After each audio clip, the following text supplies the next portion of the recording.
हरे कृष्णा. आपल्या सर्वांचं स्वागत आजच्या आपल्या भगवद्गीता सत्रामध्ये. आज आपण तिसऱ्या अध्यायातील श्लोक 11 पासून 16 पर्यंत चर्चा करणार आहोत. गेल्या 2 दिवसांमध्ये आपण पहिले 10 श्लोक पाहिले, तर आज 11 ते 16 जिथे भगवान श्रीकृष्ण कर्मकांडापासून कर्मयोगापर्यंत जायची पद्धती किंवा कर्मयोगाचं महत्व आणि कशा पद्धतीने हे भौतिक जग भगवंतांनी बनवलंय, इथल्या जीवात्म्यांना यज्ञ करून त्यांचं हृदय शुद्ध करवण्यासाठी कशा पद्धतीनं हे भौतिक जगत सुद्धा या पद्धतीनं बनवलेले, ह्याची चर्चा आजच्या श्लोकांमध्ये आहे. त्याची आज आपण चर्चा करणार आहोत. त्याआधी आपण प्रार्थना करूया. सर्वजण माझ्या पाठीमागे म्हणण्याचा प्रयत्न करा. ओम अज्ञानतिमिरान्धस्य ज्ञानाञ्जनशलाकया चक्षुरुन्मीलितं येन तस्मै श्रीगुरवे नमः. नमो ॐ विष्णुपादाय कृष्णप्रेष्ठाय भूतले श्रीमते भक्तिवेदान्त स्वामिन् इति नामिने. नमस्ते सारस्वते देवे गौरवाणी प्रचारिणे निर्विशेष शून्यवादी पाश्चात्य देशतारिणे. वाञ्छाकल्पतरुभ्यश्च कृपा सिन्धुभ्य एव च पतितानां पावनेभ्यो वैष्णवेभ्यो नमो नमः. जय श्री कृष्ण चैतन्य प्रभु नित्यानंद श्री अद्वैत गदाधर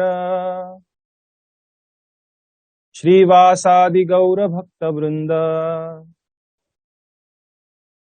हरे कृष्णा कृष्ण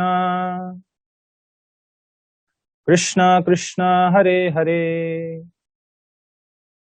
हरे राम राम राम हरे हरे. हरे कृष्ण. तर आज श्लोक 11 ते 16 आपण चर्चा करणार आहोत. 10वा श्लोक आपण काल पाहिला, पण तो याच सेक्शन मध्ये आहे. एका अर्थाने तोच प्रवाह चर्चेचा पुढे चालू आहे, त्यामुळे आपण थोडक्यात 10वा श्लोक त्याचा फक्त अर्थ पाहूया. काल आपण याची चर्चा केली होती.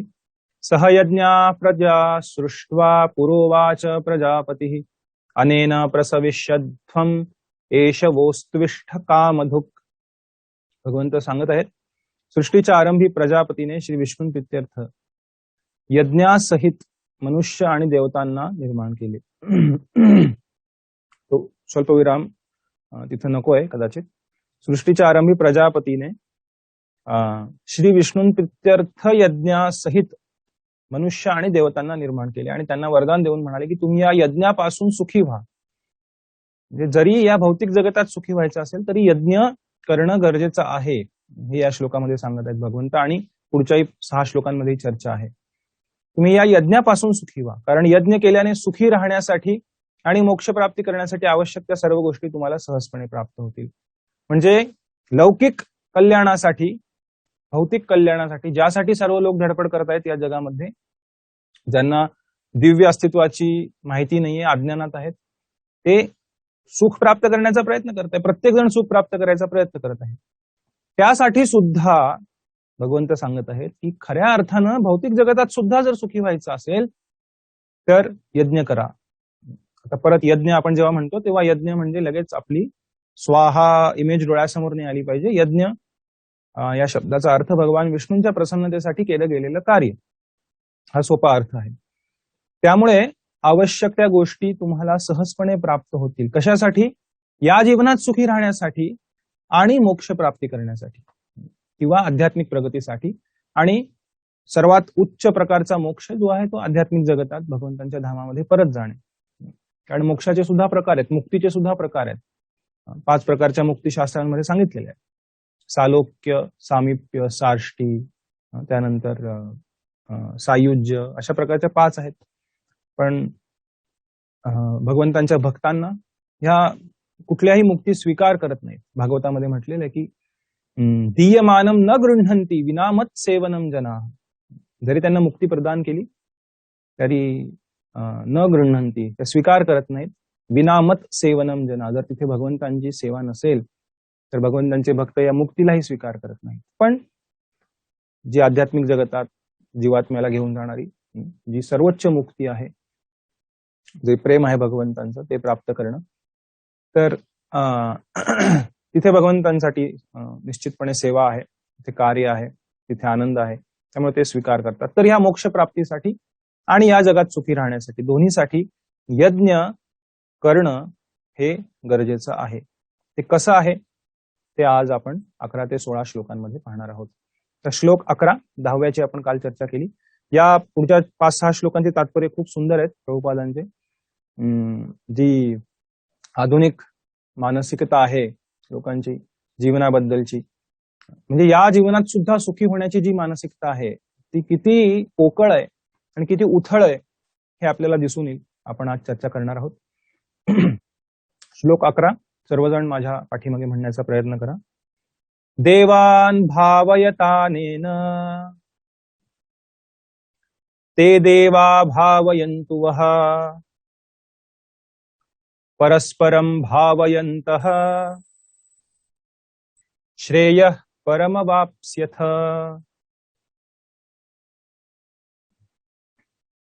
देवान भावयता, जेव्हा देवी देवता जे या भौतिक जगतामध्ये एका मॅनेजरच्या रूपाने किंवा ऍडमिनिस्ट्रेटरच्या रूपाने कार्य करत आहेत, त्या सर्व देवी देवता जेव्हा संतुष्ट होतील अनेन, म्हणजे या यज्ञाद्वारे, ते देवा भावयन्तु वः, तेव्हा ते देवी देवता तुम्हालाही संतुष्ट करतील. लक्षात घ्या, ह्या भौतिक जगतामध्ये जे कार्य चालू आहे, जे कामकाज चालू आहे, जे काही डिपार्टमेंट्स, जसं आपल्या सरकारमध्ये सुद्धा डिपार्टमेंट्स आहेत, home ministry, finance ministry, external affairs, त्यानंतर इतर प्रकारचे रस्ते, वाहतूक, अनेक अनेक अनेक प्रकारचे डिपार्टमेंट्स आहेत सरकारमध्ये. सार्वजनिक बांधकाम, लघु उद्योग, मोठे उद्योग, मीडियम उद्योग, हे उद्योग, ते उद्योग, इतके सारे डिपार्टमेंट्स आहेत. एक देश किंवा एक राज्य चालवायचं असेल तर त्याच्यामध्ये इतके सारे विविध विभाग आहेत आणि त्या विभागांमध्ये कार्य करणारे अनेक प्रतिनिधी आहेत त्या विभागाचे. जसे मंत्री आहेत किंवा तिथले काही जे शासकीय अधिकारी आहेत त्या विशिष्ट विभागामध्ये कार्य करणारे, त्याद्वारे त्या विभागाचं कार्य पाहिलं जातं या देशामध्ये किंवा राज्यामध्ये, इथल्या सरकारमध्ये. त्याचप्रमाणे या ब्रह्मांडाचं जे सरकार आहे, जे भगवंतांनी बनवलेलं आहे, त्यामध्ये सुद्धा हे सर्व डिपार्टमेंट्स, विभाग आहेत आणि ते विभाग त्या देवी देवतांद्वारे चालवले जातात, जे एक प्रकारे त्या विभागासाठीचे मिनिस्टर आहेत किंवा मंत्री आहेत किंवा अधिकारी आहेत त्या डिपार्टमेंटमधले. आणि हे सर्व देवी देवता हे आपल्याच प्रमाणे जीव आहेत, आपल्याच प्रमाणे जीवात्मा आहेत. जसं एखाद्या आपल्या देशातले जे मंत्री वगैरे आहेत ते सर्व आपल्याच प्रमाणे देशाचे नागरिक आहेत, पण काही गुणवत्तेमुळं किंवा आजकाल वोटिंगमुळं, जी नवीन पद्धत चालू झालेली तर त्या वोटिंगमुळं किंवा गुणवत्तेद्वारे, कुठल्या तरी एका क्वालिफिकेशनद्वारे त्यांना त्या पदावरती बसवलं जातं काही काळासाठी. जसं 5 वर्षासाठी ते त्या पदावरती बसू शकतील आणि त्यानंतर ते डिपार्टमेंट चालू राहील, पण दुसरा व्यक्ती त्याचं कार्य पाहिल, कार्य त्याचं पाहिल त्या डिपार्टमेंटचं, त्या विभागाचं. त्याचप्रमाणे या भौतिक जगतामध्ये, ब्रह्मांडामध्ये जे सर्व काही डिपार्टमेंट्स आहेत ते सर्व देवी देवतांद्वारे पाहिले जातात, जे भगवंतांच्या सेवेसाठी त्या क्षमतेमध्ये एक सेवा करत आहे त्या ब्रह्मांडामध्ये, या भौतिक जगताचं काम पाहण्यासाठी. पण ते जरी त्या उच्च पदावर असले तरी ते सुद्धा आपल्याच प्रमाणे भौतिक जगतात अडकलेले बद्ध जीव आहेत, जरी ते भगवंतांच्या प्रसन्नतेसाठी कार्य करत असले तरी सर्व देवी देवता हे शुद्ध, पूर्णपणे शुद्ध भक्त भगवंतांचे नाही हे शास्त्रांमध्ये सांगण्यात आलेलं आहे. पण ते महान आहेत, कारण तेवढी मोठी जबाबदारी त्यांच्यावर सोपवण्यात आलेली आहे. पण पोटेन्शियली ते आपल्याच प्रमाणे एक जीवात्मा आहेत, या भौतिक जगतामध्ये अडकलेली. त्यामुळे 14 लोकांमध्ये कुठेही गेलं, अगदी ब्रह्मदेवापर्यंत, ब्रह्मदेव हे सुद्धा जीवात्मा आहेत, हे सुद्धा आपल्याच प्रमाणे एक जीव आहेत, फक्त ते खूप उच्च स्तरावरती, त्या अख्ख्या ब्रह्मांडाचं नेतृत्व करण्याच्या स्तरावरती आता बसलेले आहेत सध्या. आणि याला काही अपवाद आहेत.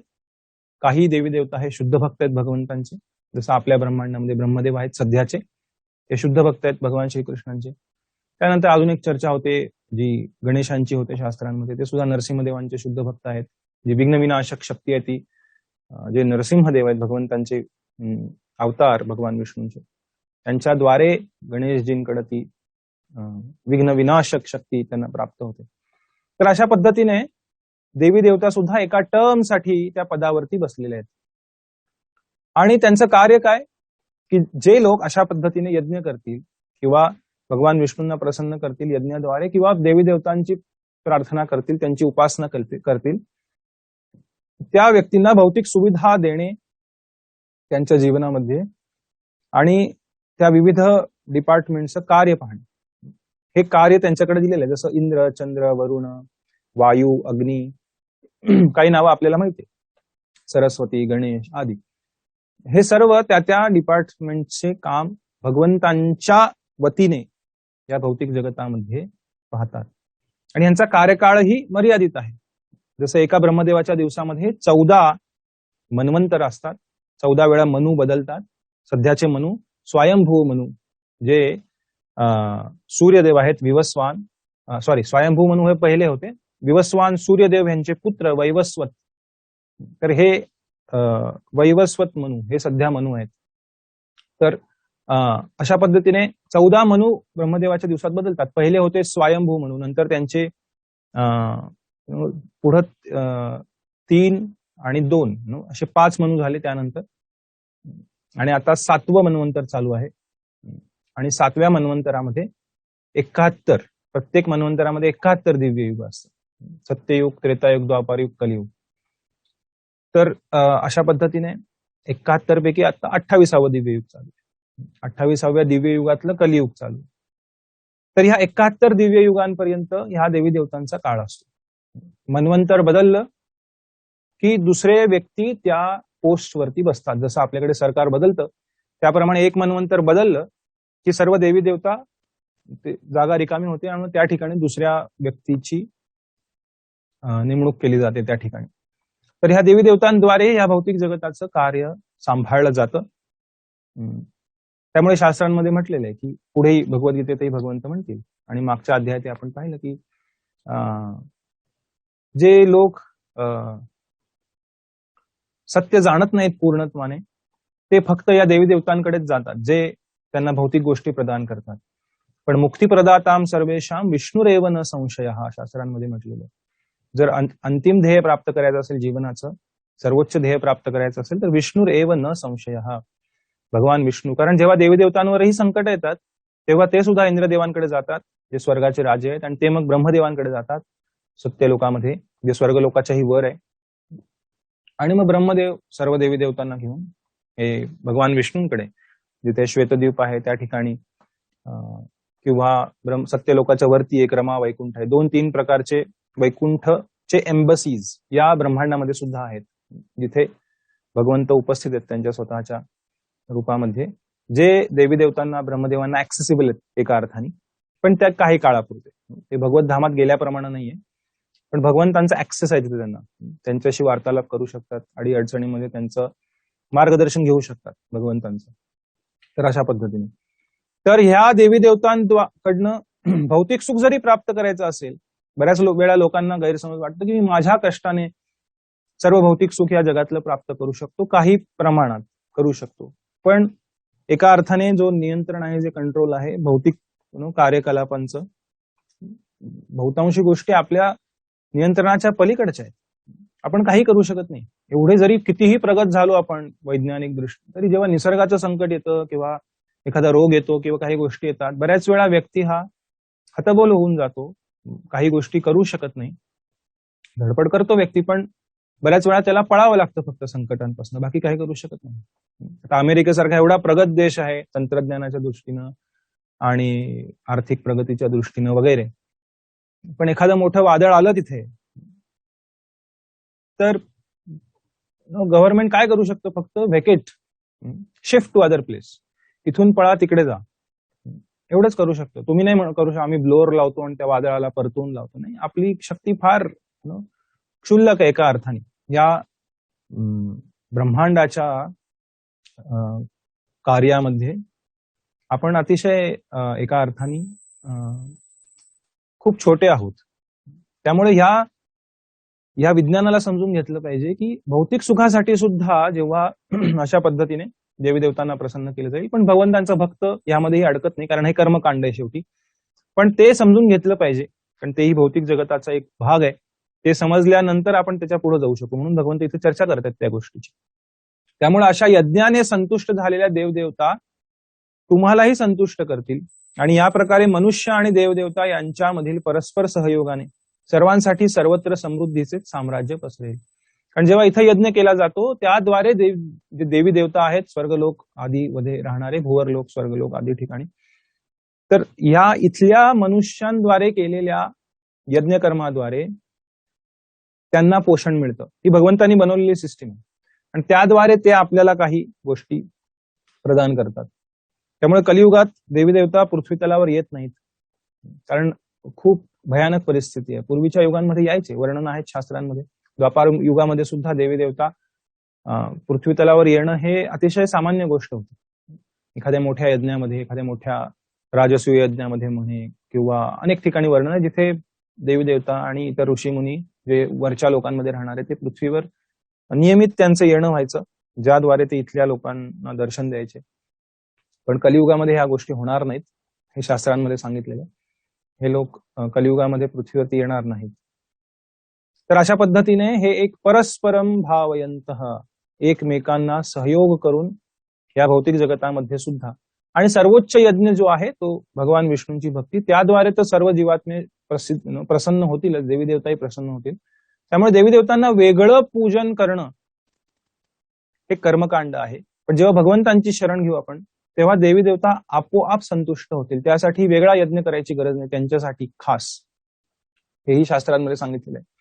भागवतामध्ये म्हटलेलं आहे की यथा तरोर्मूल निषेचनेन तृप्यन्ति तत्स्कंध भुजोपशाखा प्राणोपहाराश्च यथेंद्रियाणाम तथार्हणम सर्वथा अच्युतेज्य. श्रीमद भागवतात म्हटलेलं आहे यथा तरोर्मूल निषेचनेन, ज्याप्रमाणे झाडाच्या मुळाला पाणी दिल्याने तृप्यंती तत् स्कंध भुजोपशाखा, त्या झाडाचे स्कंध, भुजा, उपशाखा, त्याच्या फांद्या, फळं, फुलं आदी यांना पाणी प्राप्त होईल. आपण पाणी घेऊन फळांवर किंवा फुलांवर नाही शिंपडत, हे फळाला पाणी थोडं, हे फुलाला पाणी, हे फांदीला पाणी नाही. जो बुद्धिमान व्यक्ती आहे तो मुळाला पाणी देईल, त्या मुळाद्वारे बाकीच्या सर्वांना पोषण मिळेल. आणि दुसरं उदाहरण दिलेलं आहे प्राणोपहाराश्च यथा इंद्रियाणाम. जेव्हा इंद्रियांना ताकद हवी आहे, कर्मेंद्रिय, ज्ञानेंद्रियांना, तेव्हा अन्न हे पोटामध्ये दिलं जातं, आणि या पोटात अन्न दिल्यानं सर्व इंद्रियांना पोषण मिळतं शरीराचं. या हातामध्ये लाडू आहे, या हातामध्ये बर्फी आहे, ते दोन हात असं नाही म्हणू शकत तू मला लाडू दे, मी तुला बर्फी देतो, आपण दोघे लाडू आणि बर्फी खाऊ, अशी खाऊ नाही शकत. दोघांनी लाडू आणि बर्फी ही तोंडाद्वारे पोटाला दिली पाहिजे, ज्याद्वारे त्या लाडू आणि बर्फीचा खरा लाभ त्या हाताला प्राप्त होईल, जेव्हा पोटाद्वारे शक्ती दिली जाईल हाताला. हे दोन उदाहरणं, झाडाचं आणि या आपल्या पोटाचं, हे भागवतामध्ये दिलेलं आहे. तथार्हणम सर्वथा अच्युतेज. त्याप्रमाणे जेव्हा भगवान विष्णूंना प्रसन्न केलं जाईल जीवात्म्यांद्वारे, तेव्हा देवी देवताच नाही तर इतर सर्व जीवात्म्यांना त्याद्वारे लाभ प्राप्त होईल, कारण तो यज्ञ आहे. यज्ञो वै विष्णू, यज्ञ म्हणजे भगवान विष्णूंना प्रसन्न करणे. तात्पर्य, देवतांना भौतिक कार्यांचे प्रशासन करण्यासाठी विशेष शक्ती प्रदान करण्यात आलेली असते. ती भौतिकच शक्ती आहे, ती आध्यात्मिक नाहीये, पण ती सूक्ष्म स्तरावरती शक्ती आहे, जी आपण नाही समजू शकत. जसं एखादा आदिवासी, त्याला जर तुम्ही दाखवलं झूमवर, हे पहा आम्ही इथं बसलोय आणि एक व्यक्ती दुसरा मुंबईला बसला, एक नाशिकला बसला, एक नगरमध्ये, एक हैदराबादला कोणीतरी, एक गोव्यामध्ये कोणीतरी आहे, आणि आपण चर्चा करत आहोत. त्या आदिवासी गावामध्ये जंगलामध्ये राहणाऱ्या व्यक्तीला हे समजणार नाही काय, कारण हे थोडं त्याच्या दृष्टीने हे सटल सायन्स आहे, सूक्ष्म विज्ञान आहे हे. आणि आपल्याला त्या विहिरीतल्या बेडकाप्रमाणे वाटतं की माझीच विहीर खूप मोठी, आणि आमच्याकडे जे विज्ञान आहे सूक्ष्म विज्ञान, इंटरनेट आणि गुगल आणि असं वायफाय आणि वायरलेस कम्युनिकेशन, हे ते सगळं याच्याहून प्रगत काही असूच शकत नाही सूक्ष्म विज्ञान या जगामध्ये. हा डॉक्टर फ्रॉग मेंटॅलिटी झालेली, झापड लावलेली आपली. आणि आज आपण अशी चर्चा करू शकू हे 100 वर्षापूर्वी कोणी सांगितलं होतं, हे 200 वर्षापूर्वी कोणी सांगितलं होतं की अशा पद्धतीने अशी लोक कम्युनिकेशन करत बसतील. त्यामुळे जर आपल्याला समजत नसतील ना या गोष्टी, तर एक गोष्ट लक्षात घेतली पाहिजे. बऱ्याच वेळा लोक म्हणतात हे काय अंधश्रद्धा आहे, भाकड गोष्टी, हे काही सांगता, असं कशावर विश्वास ठेवता, दंतकथा आहे, देवी देवता असं कोणी असतं का, हे ते वगैरे भरपूर चिटचिट चिटचिट चिटचॅट चिटचॅट करतात लोक, गप्पा मारतात. पण एक गोष्ट लक्षात घेतली पाहिजे आपण, जर उदार वृत्तीचे असू, जर आपल्याला बुद्धी आपली ताळावर असेल, तर एक गोष्ट आपण समजून घेऊ की ज्या गोष्टी आपल्याला समजत नाही शास्त्रामध्ये लिहिलेल्या, तेवढी आपल्या या काळच्या विज्ञानाची प्रगती झालेली नाहीये. आपण खूप मागासलेले आहोत हे आपण समजून घेतलं पाहिजे एका अर्थाने. कारण आताचं विज्ञान फक्त ग्रॉस म्हणजे स्थूल स्तरावरतीच गोष्टींची खेळतंय फक्त. इकडनं ही वेव सोड, तिकडनं ती वेव सोड, पण हे सगळं भूमी आप अनल वायू खम, पृथ्वी जळ अग्नी आकाश वायू इथपर्यंतच आहे. त्याच्या पलीकडे आहे ना मन बुद्धी अहंकार, हे सुद्धा सूक्ष्म शक्ती आहेत. या भौतिकच शक्ती आहेत पण सूक्ष्म शक्ती आहेत भगवंतांच्या, आणि त्या स्तरावर सुद्धा गोष्टी आहेत. त्या स्तरावरचे सूक्ष्म स्तरावरचेही विज्ञान आहेत. जी शक्ती, विशेष शक्ती देवी देवतांकडे आहे, ज्याद्वारे सूक्ष्म शक्तीद्वारे स्थूल शक्ती नियंत्रित केली जाते. जसं सूक्ष्म मन सूक्ष्म आहे, जरी भौतिक असलं तरी सूक्ष्म आहे, सॉफ्टवेअर असल्याप्रमाणे आपल्या शरीरातलं, आणि इंद्रिय आणि कर्मेंद्रिय ज्ञानेंद्रिय हार्डवेअर आहेत, पण हे मनाद्वारे कंट्रोल होत आहे. सूक्ष्म शक्ती स्थूल शक्तीला कंट्रोल करते कधीही, आणि मन हे आत्म्यावरती स्वतःवरती आवरण आहे आपल्या. जे सूक्ष्म शरीर आहे आतमध्ये, मन बुद्धी अहंकार, हे सॉफ्टवेअर आहे, आणि हे शरीर हार्डवेअर प्रमाणे. सॉफ्टवेअर हार्डवेअरला कंट्रोल करते, सूक्ष्म शक्ती स्थूल शक्तीला कंट्रोल करते. त्याचप्रमाणे भगवंतांनी देवी देवतांना दिलेली जी शक्ती आहे ती स्थूलही आहे पण सूक्ष्म स्तरावरती आहे. त्यामध्ये भौतिकच आहे ही शक्ती त्यांची, आध्यात्मिक नाहीये, पण सूक्ष्म स्तरावरची भौतिक आहे, हे आपण लक्षात घेतलं पाहिजे. तर भौतिक कार्यांचं प्रशासन करण्यासाठी ही विशेष शक्ती त्यांना देण्यात आलेली त्यांच्या पोस्टमुळे. प्रत्येक जीवाच्या शरीर आणि आत्म्याच्या पोषणासाठी आवश्यक वायू, प्रकाश, पाणी आणि इतर सर्व वस्तूंचा पुरवठा करण्याचे कार्य देवतांकडे सोपवण्यात आलेले असते. पुरुषोत्तम श्री भगवान यांच्या शरीराच्या विविध भागांमध्ये असणाऱ्या या देवदेवता म्हणजे असंख्य सहाय्यकच आहेत. जसं विराट पुरुषांची कल्पना केली जाते, भगवंतांचं एक मानसिक स्वरूप आहे, जे योगी लोक मनामध्ये त्याची एक कल्पना तयार करतात ध्यान करण्यासाठी भगवंतांवर, किती महान आहेत ते. असं खरं रूप अस्तित्वात नाहीये भगवंतांचं, पण पुढे येईल ते जेव्हा आपण अष्टांग योग किंवा ध्यान योगाची चर्चा करू. त्यांची संतुष्टी किंवा असंतुष्टी मनुष्यांनी केलेल्या यज्ञावर अवलंबून असते. कुणाची? देवदेवतांची. काही यज्ञ विशिष्ट देवतांना संतुष्ट करण्यासाठीच असतात, परंतु असे असले तरीही सर्व यज्ञामध्ये भगवान श्री विष्णू यांनाच प्रमुख अधिष्ठाता म्हणून पूजले जाते. जरी त्या देवतेचा यज्ञ जरी असला तो, तरी तिथे विष्णूंना आहुती दिल्या वाचून यज्ञ पूर्ण होत नाही. आपण जर व्यवस्थित, जर तो योग्य पद्धतीने करत असेल तर, जर आपण व्यवस्थित ऑब्झर्व केलं असेल तर भगवान विष्णूंना आहुती दिल्याशिवाय यज्ञ पूर्ण होत नाही, कारण ते अधिष्ठाता म्हणून पूजले जातात सर्व यज्ञांमध्ये. कारण यज्ञ शब्दाचा अर्थ भगवान विष्णू यांना प्रसन्न करणे. भगवद्गीतेतही सांगण्यात आले आहे की श्रीकृष्ण हे स्वतः सर्व प्रकारच्या यज्ञांचे भोक्ता आहेत. भोक्तारम यज्ञ तपसाम 5व्या अध्यायात येईल हा श्लोक. सर्व लोक महेश्वरम सुहृदम सर्वभूतानाम ज्ञात्वा माम शांती मृच्छती. शांती सूत्र 5व्या अध्यायात सांगितलेल्या भगवंतांनी. म्हणून शेवटी यज्ञपतीला संतुष्ट करणे म्हणजे भगवान विष्णूला संतुष्ट करणे हाच सर्व यज्ञांचा मुख्य हेतू आहे. ज्यावेळी असे यज्ञ योग्य रीतीने केले जातात तेव्हा स्वाभाविकपणेच पुरवठा करणाऱ्या विविध विभागांचे अधिकारी असणाऱ्या देवदेवता संतुष्ट होतात, आणि त्यामुळे नैसर्गिक पदार्थांच्या पुरवठ्यामध्ये तुटवडा पडत नाही. यज्ञकर्मापासून इतर अनेक अनुषंगिक लाभ होतात. यज्ञ अंततः भौतिक बंधनातून मुक्त होण्यास कारणीभूत ठरतात. जसं आपण आधी चर्चा केली की जरी कर्मकांडात अडकला असला, त्याच्यासाठी कर्मकांडाची जरी यज्ञ दिली असले तरी त्याद्वारे भगवान विष्णूंना काही अंशी तरी प्रसन्न करून त्या यज्ञाद्वारे किंवा इतर काही अनुष्ठानाद्वारे तो यज्ञ, अग्नियज्ञ असेल किंवा इतर काही अनुष्ठान असतील, त्याद्वारे भगवान विष्णूंना प्रसन्न करून त्याची हळूहळू थोडी तरी प्रगती आध्यात्मिक मार्गाकडे होईल. वेदांमध्ये सांगितल्याप्रमाणे यज्ञकर्मामुळे आपली सर्व कार्ये शुद्ध होतात. आहार शुद्धौ सत्वशुद्धी सत्वशुद्धौ ध्रुवा स्मृती स्मृतिर्लंभे सर्व ग्रंथीनाम विप्रमोक्ष. यज्ञ केल्याने मनुष्याचा आहार शुद्ध होतो आणि शुद्ध आहार ग्रहण केल्याने त्याचे जीवन शुद्ध बनते. जीवन शुद्धीमुळे स्मृतीमधील अतिसूक्ष्म ऊतींचे शुद्धीकरण होते. थोडी क्लिष्ट मराठी. अतिसूक्ष्म ऊती म्हणजे ब्रेन सेल्स, जे व्हाईट ब्रेन सेल्स ज्याला म्हणतात, त्या ऊती, त्या पेशी यांचं शुद्धीकरण होतं. आणि जेव्हा स्मृती शुद्ध होते तेव्हा मनुष्य मोक्ष मार्गाबद्दल विचार करू शकतो. आणि या सर्वांची परिणती वर्तमान समाजासाठी अत्यावश्यक असणाऱ्या कृष्ण भावनेमध्ये होते. तर याद्वारे स्टेप बाय स्टेप ते कसं होतं हे आपण पुढे पाहू. पुढच्या श्लोकांमध्ये त्याची चर्चा आहे. श्लोक 12. सर्वजण माझ्या पाठीमागे म्हणा. इष्टान भोगान हि वो देवा दास्यन्ते यज्ञ भाविताः तैर्दत्तान प्रदायैभ्यो यो भुङ्क्ते स्तेन एव सः.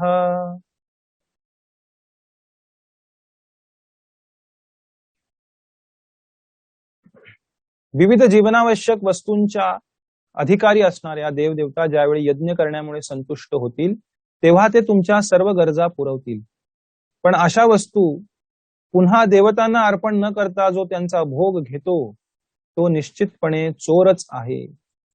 तैर दत्तान अप्रदायेभ्यो, अप्रदाय अर्पण न करता, तैहि दत्तान त्यांच्याद्वारे दिल्या गेलेल्या वस्तू, अप्रदाय त्यांना प्रदान न करता पुन्हा, यह भुंगते जो त्यांचा भोग घेतो, स्तेन एव सहा, स्तेन म्हणजे चोर, तो चोर आहे. जो ह्या देणाऱ्या देवदेवतांप्रती कृतज्ञ राहत नाही तो चोर आहे. तो कर्मकांडही करत नाहीये. कर्मकांड ही खालची लेवल आहे, पण शास्त्रांमध्ये तिथे मनुष्य जीवन चालू होतं की सुख जरी पाहिजे असेल भौतिक स्तरावरती तरी देवी देवतांना प्रसन्न करून त्याद्वारे प्राप्त करा. हे सर्वोच्च धर्म नाहीये हा, पण इथे मनुष्यत्व चालू होतं एका अर्थाने. त्याच्या खाली जर मनुष्य या सर्व गोष्टी विसरून, कारण तिथे शास्त्राद्वारे नियमांद्वारे व्यक्ती करेल आणि त्याद्वारे शुद्ध होईल, हळूहळू भक्ती मार्गावर येईल किंवा मोक्ष प्राप्तीच्या मार्गावरती येईल, ज्याद्वारे तो या भौतिक जगताचं अस्तित्व काय, त्याची सत्यता काय आहे, त्याची क्षणभंगुरता काय, सर्व गोष्टी जाणेल. ती पुढची प्रगती त्याची जी आपण आता चर्चा करत आहोत. आपण सर्व या चर्चेला आलेला आहात, ती आपण ऍडव्हान्स चर्चा करत आहोत एका अर्थाने. पण तिथे या काही श्लोकांमध्ये भगवंत सांगतायत की असं जरी पाहिजे असेल तरी ह्या लेवलवर तरी असलं पाहिजे व्यक्तीनं. आज 99% समाज ह्याही गोष्टी करत नाहीये, कर्मकांडही करत नाही. तर कर्मकांड करून सुद्धा व्यक्तीची हळूहळू प्रगती होईल. ते करण्याची गरज नाहीये जर व्यक्ती भगवंतांना प्रसन्न करत असेल डायरेक्ट भक्ती मार्गाद्वारे. भगवंत इथे एक रेफरन्स देत आहेत, सांगतायत असा व्यक्ती चोर आहे जो अशाही गोष्टी करत नाही. तात्पर्य, भगवान श्री विष्णू यांच्या वतीने जीवनावश्यक वस्तूंचा पुरवठा करणारे त्यांचे प्रतिनिधी म्हणून देवतांना अधिकृत करण्यात आले आहे. म्हणून शास्त्र प्रमाणित यज्ञांद्वारा त्यांना संतुष्ट केलेच पाहिजे. वेदांमध्ये विविध प्रकारच्या देवदेवतांसाठी विविध प्रकारचे यज्ञ सांगण्यात आले आहेत, पण शेवटी सर्व यज्ञ भगवंतांनाच अर्पिलेले असतात. जो भगवंतांना समजू शकत नाही त्याच्यासाठी देवदेवांप्रित्यर्थ यज्ञ करण्याची शिफारस करण्यात आली आहे. जो भगवंतांना समजू शकत नाही, तिथपर्यंत त्याची बुद्धी गेलेली नाहीये, तिथपर्यंत त्याची सुकृती आलेली नाहीये किंवा भगवत भक्ताची कृपा प्राप्त झालेली नाहीये त्याला, तो व्यक्ती फक्त ह्या जसं आपण काल चर्चा केली श्रेयस आणि प्रेयस, फक्त तो प्रेयस गोष्टींचा, आता मला ह्या स्थितीमध्ये या शरीरात मी राहत आहे, स्वतःला शरीर समजतो तो आणि या सध्याच्या परिस्थितीत मला सुख हवंय, एवढाच तो विचार करू शकतो. त्याच्या पलीकडे तो विचार करू शकत नाही की मी कोण आहे, मी का आहे इथे, जीवन काय आहे, जन्म मृत्यू म्हणजे काय, त्याच्या पलीकडे काही आहे का. हे ऍडव्हान्स थॉट प्रोसेस आहे जी अनेक कारणांमुळे जी दिली एका व्यक्तीला प्राप्त होते भगवंतांच्या कृपेने आणि त्याच्या इच्छेने स्वतःच्या हे जाणून घेण्याच्या. तर जे असे नाही आहेत, असे व्यक्ती फक्त इथल्या सुखासाठीच धडपड करतात. तर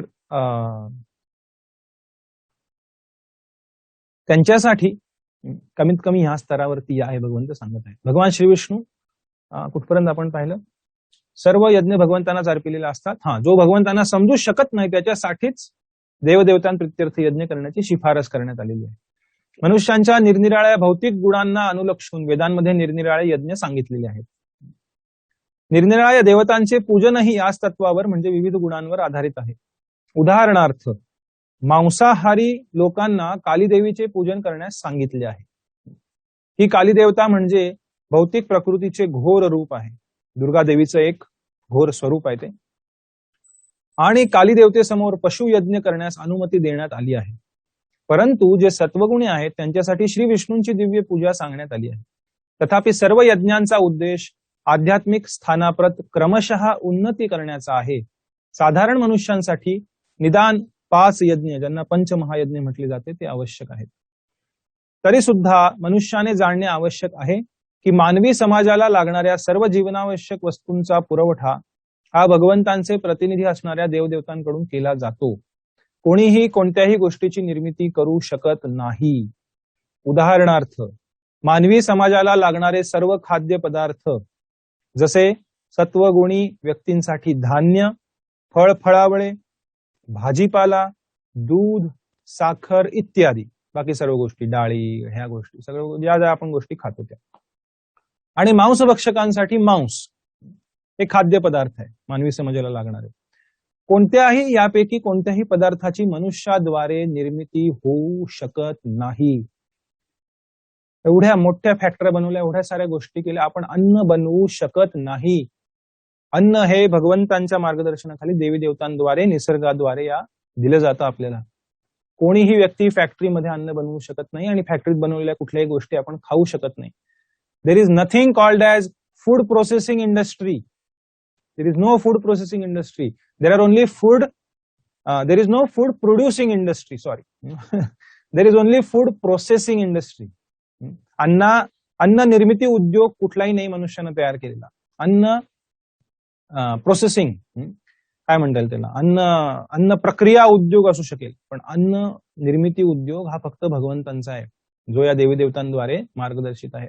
भगवंतांद्वारे मार्गदर्शित आहे, देवी देवतांद्वारे कार्यान्वित आहे या भौतिक जगतामध्ये. तर आपण कुठल्याही गोष्टीची निर्मिती करू शकत नाही. तसेच उष्णता, प्रकाश, पाणी, हवा इत्यादी ज्या जीवनावश्यक वस्तू आहेत त्यापैकी कोणत्याही गोष्टीची निर्मिती मानव समाजाद्वारे होऊ शकत नाही. भगवंतांशिवाय भरपूर सूर्यप्रकाश, चंद्रप्रकाश, पाऊस, वारा इत्यादी गोष्टीच असू शकत नाहीत आणि या गोष्टी वाचून कोणीही जगू शकत नाही. सर्व गोष्टी महत्वाच्या आहेत. सूर्यप्रकाश, चंद्रप्रकाश, पाऊस, वारा. चंद्रप्रकाशही खूप महत्वाचा आहे, हे विज्ञानाला माहित नाहीये. चंद्र काय करतो हे अजून आता समजायला लागले, हळूहळू प्रयोग करतायत डोकं खाजून, काय हे चंद्रप्रकाश. चंद्राच्या किरणांद्वारे सुद्धा खूप महत्वाच्या गोष्टी घडतायत.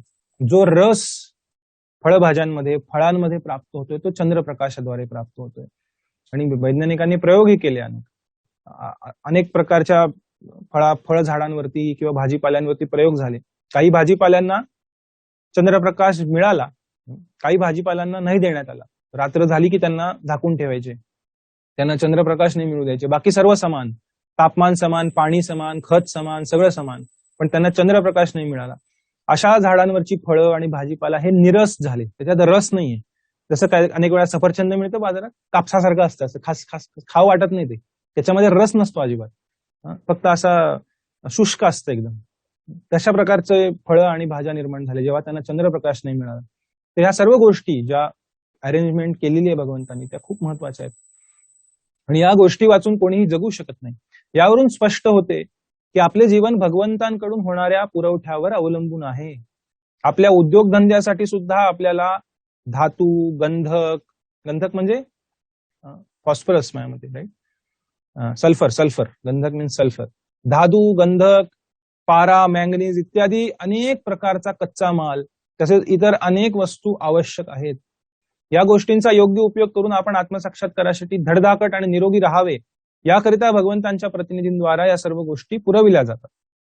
आत्मसाक्षात्काराची परिणती भौतिक अस्तित्वाच्या संघर्षातून मुक्त होणे या जीवनाच्या अंतिम ध्येयामध्ये होते. जीवनाचे हे ध्येय यज्ञ केल्याने प्राप्त होते. अंतिम ध्येय आत्मसाक्षात्कार आहे, पण शरीर आहे, जसं आपण काल पाहिलं शरीर यात्रा. शरीर यात्रेसाठी गोष्टी लागणार, त्या भगवंतांनी दिलेल्या आहेत. जीवनाचे हे ध्येय यज्ञ केल्याने प्राप्त होते. आपल्याला जर मनुष्य जीवनाच्या ध्येयाचे विस्मरण झाले आणि आपण केवळ इंद्रिय तृप्तीकरिता भगवंतांच्या प्रतिनिधींकडून म्हणजे देवदेवतांकडून वस्तू स्वीकारल्या आणि भौतिक अस्तित्वात अधिकाधिक गुरफटत गेलो तर निश्चितपणे आपण चोर ठरतो. कारण सृष्टी निर्मितीचा हा हेतूच नाही की मी इथे बसून खूप उपभोग करतो, नाही. त्या सुविधा दिलेल्या आहेत शरीर यात्रेसाठी, पण हे जाणून घेण्यासाठी की जीवनाचा अंतिम उद्देश तो आहे भगवंतांप्रती प्रेम प्राप्त करणे. म्हणून भौतिक प्रकृतीच्या नियमाद्वारे आपल्याला शिक्षा होते जेव्हा आपण हे जाणत नाही मुख्य उद्देश भौतिक निर्मितीचा. पूर्णपणे भौतिक दलदलीत रुतलेल्या भोगवादी चोरांचा समाज हा कधीच सुखी होऊ शकत नाही, कारण त्यांना जीवनामध्ये ध्येयच नसते. त्यांचे लक्ष फक्त इंद्रिय तृप्तीच असते. तसेच यज्ञ कसे करावे याचेही त्यांना ज्ञान नसते. याकरिताच श्री चैतन्य महाप्रभूंनी अत्यंत सहज सुलभ संकीर्तन यज्ञाचा प्रारंभ केला, जो कलियुगासाठी युगधर्म आहे. या जगातील जो कोणी कृष्ण भावनेच्या तत्वांचा स्वीकार करतो तो हा संकीर्तन यज्ञ करू शकतो. सोपा यज्ञ कलियुगासाठी सांगितलेला आहे. हरे कृष्ण महामंत्राचा जप. श्लोक 13 सर्वजण म्हणा. यज्ञ शिष्टाशिनः संतो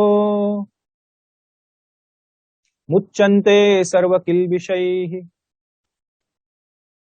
भुंजते ते त्वघं पापा ये पचन्त्यात्मकारणात्. यज्ञ शिष्ट, शिष्ट म्हणजे जे शिल्लक राहिलं यज्ञानंतर.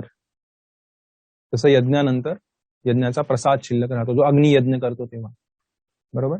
आणि जो भगवंतांना प्रसन्न करण्यासाठी भक्ती योगाचा जो यज्ञ आहे, हरे कृष्ण महामंत्राचा जप किंवा भगवंतांना नैवेद्य दाखवणे, ते जे अन्न आहे भगवंतांना नैवेद्य दाखवलेलं तर यज्ञ शिष्ट आहे.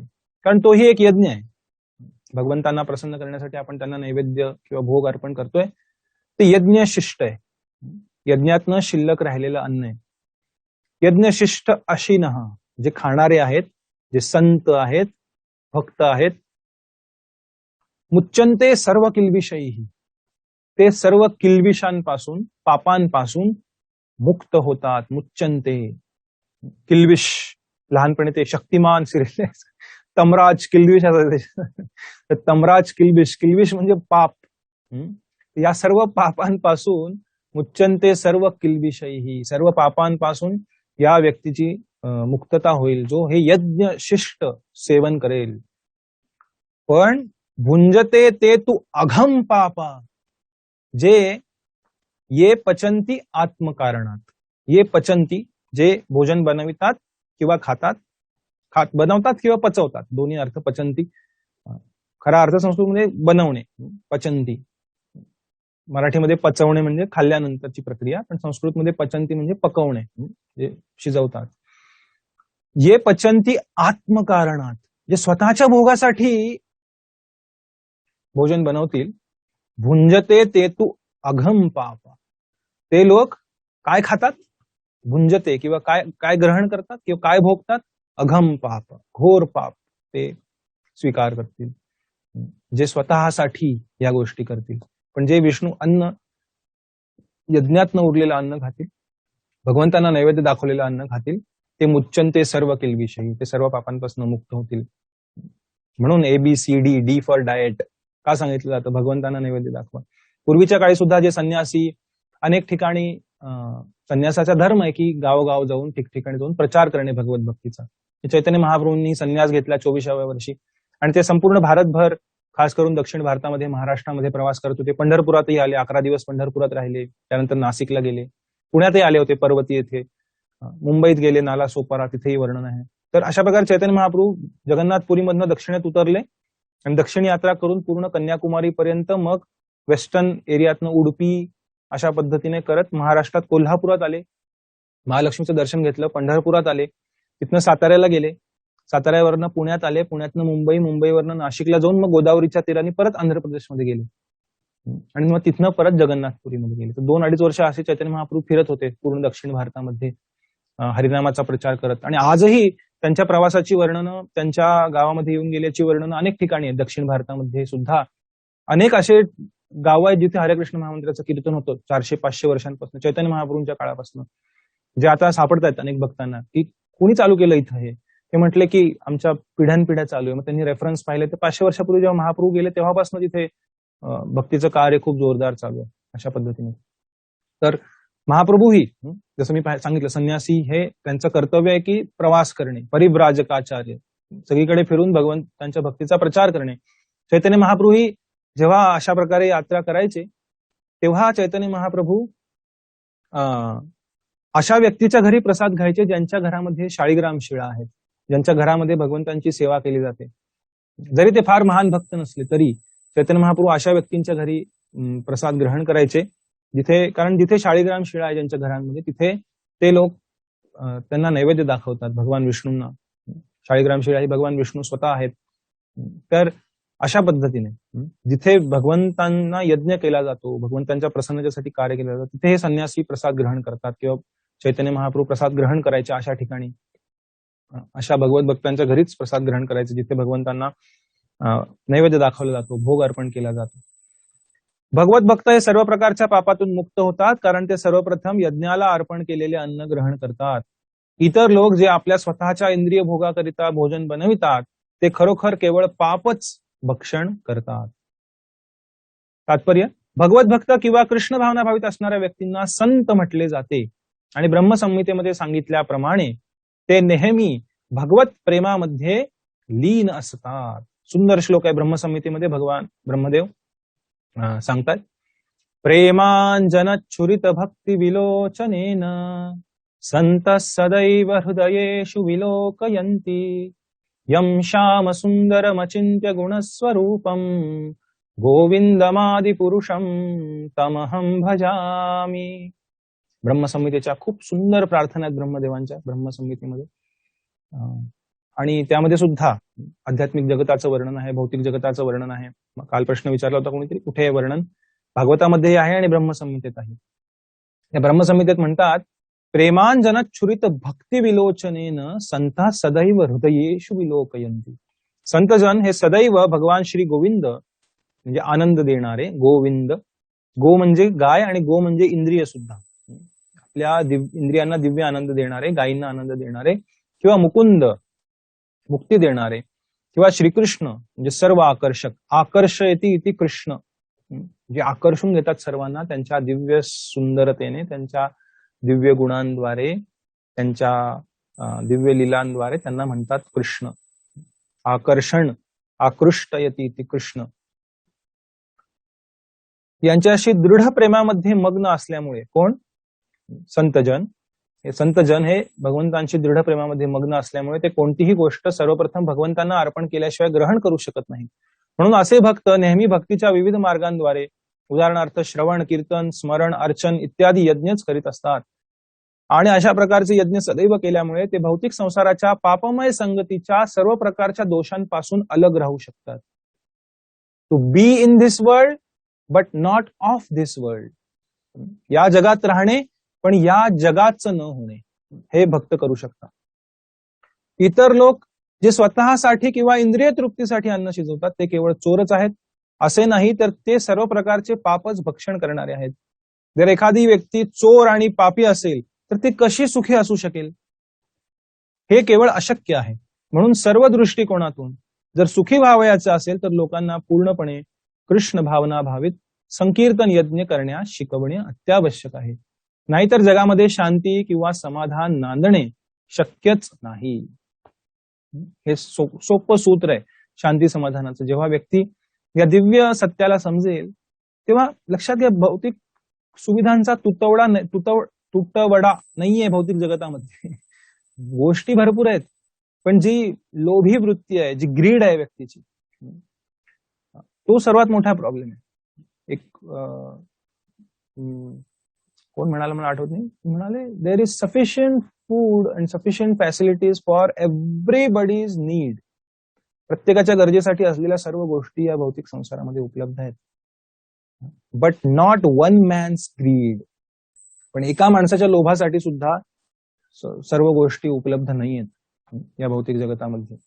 त्यामुळे बाह्य दृष्टीनं प्रगती करणं हे प्रॉब्लेम सॉल्व्ह करण्याचा एक पर्याय आहे. बाह्य दृष्टीने प्रगती करणं, नवीन ऍडव्हान्समेंट करणं, हे ते करणं वगैरे वगैरे सुखी होण्यासाठी करतोय मनुष्य. पण अंतर्मन जोपर्यंत व्यक्तीचं योग्य मार्गावर जात नाही तोपर्यंत बाह्य दृष्टीने किती जरी प्रगती झाली, किती मोठी प्रगती झाली, अणुबॉम्ब न्यूक्लिअर रिॲक्शन शोधून काढली, पण त्याचा स्फोट करण्यासाठी त्याचा वापर झाला. त्यामुळं ही सर्व प्रगती जी आहे ती सर्व इन्स्ट्रुमेंट आहे. पण ते इन्स्ट्रुमेंट कसं वापरायचं हे जोपर्यंत व्यक्तीची बुद्धी आणि मन शुद्ध होत नाही तोपर्यंत त्याला समजणार नाही याचा वापर कसा केला पाहिजे योग्य पद्धतीने, हे महत्वाचं आहे. यासाठी संकीर्तन यज्ञ, यासाठी ह्या दिव्य मार्गाचं ज्ञान सर्वांना मिळणं हे अत्यंत गरजेचं आहे. आणि आता पुढे भगवंत सायकल सांगत आहेत कशा पद्धतीने ऍक्च्युली हे कार्य घडतं. देवी देवता आणि मनुष्य आणि यज्ञ आणि अन्न आणि पर्जन्य यांचा काय संबंध आहे. मी पुढे एक चार्टही काढलाय, शेवटच्या स्लाइडवर आहे, अजून 4-5 स्लाइड नंतर पुढे आहे. आपण तो चार्टही पाहू. शेवटी आपल्याला एका दृष्टिक्षेपात गोष्टी समजतील. हे 3 श्लोक झाले की आपण तो चार्ट पाहू शेवटी 1-2 मिनिटांमध्ये. 14वा श्लोक सर्वजण म्हणा. अन्नाद भवन्ति भूतानि पर्जन्यादन्न संभवः यज्ञाद भवति पर्जन्यो यज्ञः कर्म समुद्भवः. 14 आणि 15 श्लोकामध्ये ह्या 7 गोष्टी सांगितल्या. जे एक सायकल आहे 7 गोष्टींचं. अन्नाद भवन्ति भूतानि, अन्नाद्वारे भौतिक शरीर निर्माण होतात. आत्मा भौतिक शरीरात राहतोय, या शरीराची देखभाल अन्नाद्वारे होते. पर्जन्याद अन्न संभव, पर्जन्याद्वारे पावसापासून अन्न संभव आहे, अन्न जे निर्माण होतं ते संभव होतं, निर्मिती होते. यज्ञात भवती पर्जन्य, पर्जन्य कशामुळे होतो, पाऊस कशामुळे पडतो, यज्ञामुळे पडतो. जेव्हा भगवान विष्णूंना प्रसन्न केले जाईल तेव्हा पाऊस पडेल. यज्ञ कर्म समुद्भव, आणि यज्ञ हे कर्माद्वारे, ते कर्माची चर्चा चालू आहे, कर्मयोग अध्याय आहे. यज्ञ कसं होईल, जेव्हा विहित कर्म व्यक्ती करेल, भौतिक स्तरावरचं किंवा दिव्य आध्यात्मिक स्तरावरचं, तेव्हा यज्ञ होईल, तेव्हा भगवान विष्णूंच्या प्रसन्नतेसाठी कार्य होईल. डायरेक्टली भक्ताद्वारे किंवा कर्मकांडीद्वारे, इनडायरेक्टली देवी देवतांद्वारे, मग भगवंतांना इनडायरेक्टली. सर्व प्राणी मात्र अन्नधान्यावर जगतात, जे पावसापासून उत्पन्न होते. पाऊस यज्ञापासून उत्पन्न होतो आणि यज्ञ विहित कर्मांपासून होतो. भगवद्गीतेचे महान भाष्यकार श्री बलदेव विद्याभूषण लिहितात, ये इंद्राद्यंग तयावस्थितम यज्ञम सर्वेश्वरम विष्णुम अभ्यर्च तत् शेषम अश्नन्ति तेन तत् देहयात्राम संपादयन्ति ते संतः सर्वेश्वरस्य यज्ञ पुरुषस्य भक्ताः सर्व किल्बिषैः अनादिकाल विवृद्धैः आत्म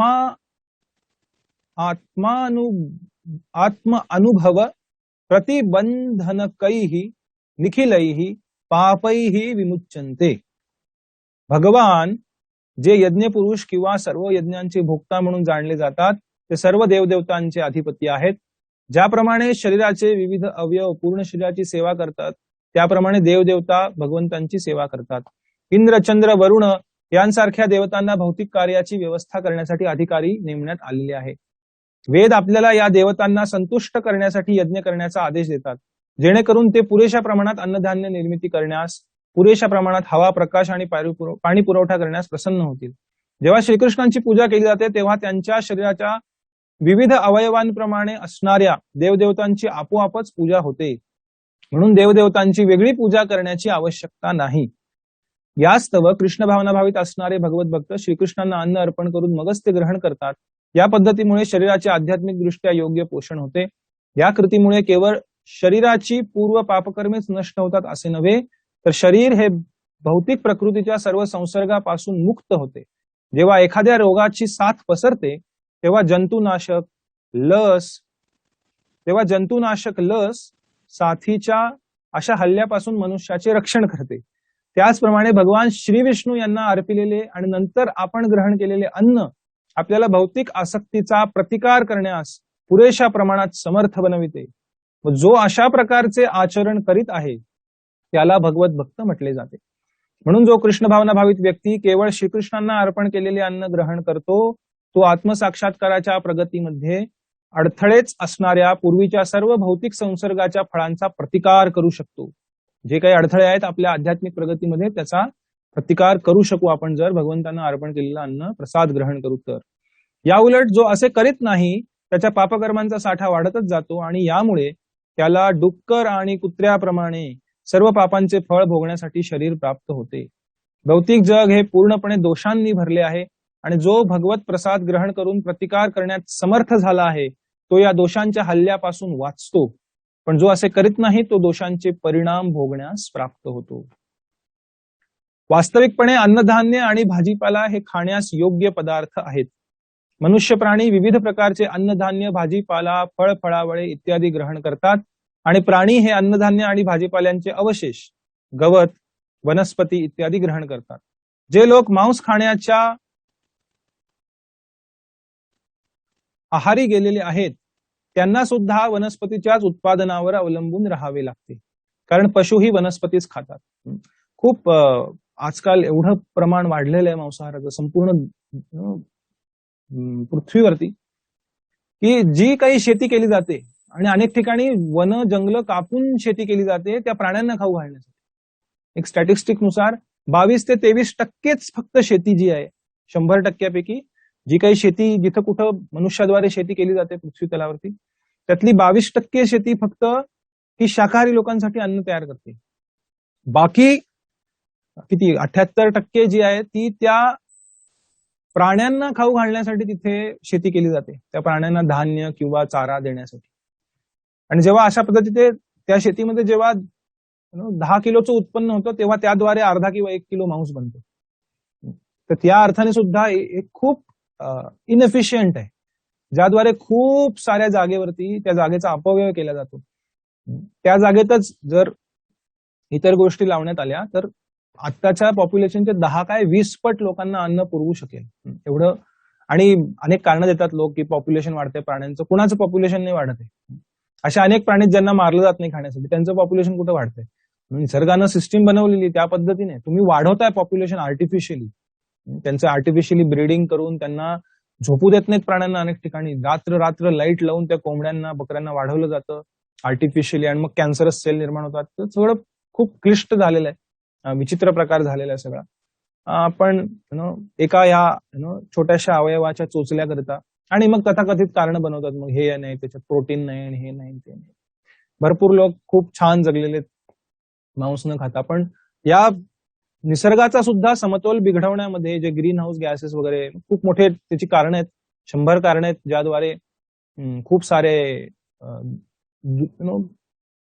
पर्यावरणासाठी सुद्धा आणि आध्यात्मिक दृष्ट्या तर खूप भयानक आहे, पर्यावरणाच्या दृष्टीनं सुद्धा अनेक प्रॉब्लेम्स आहेत.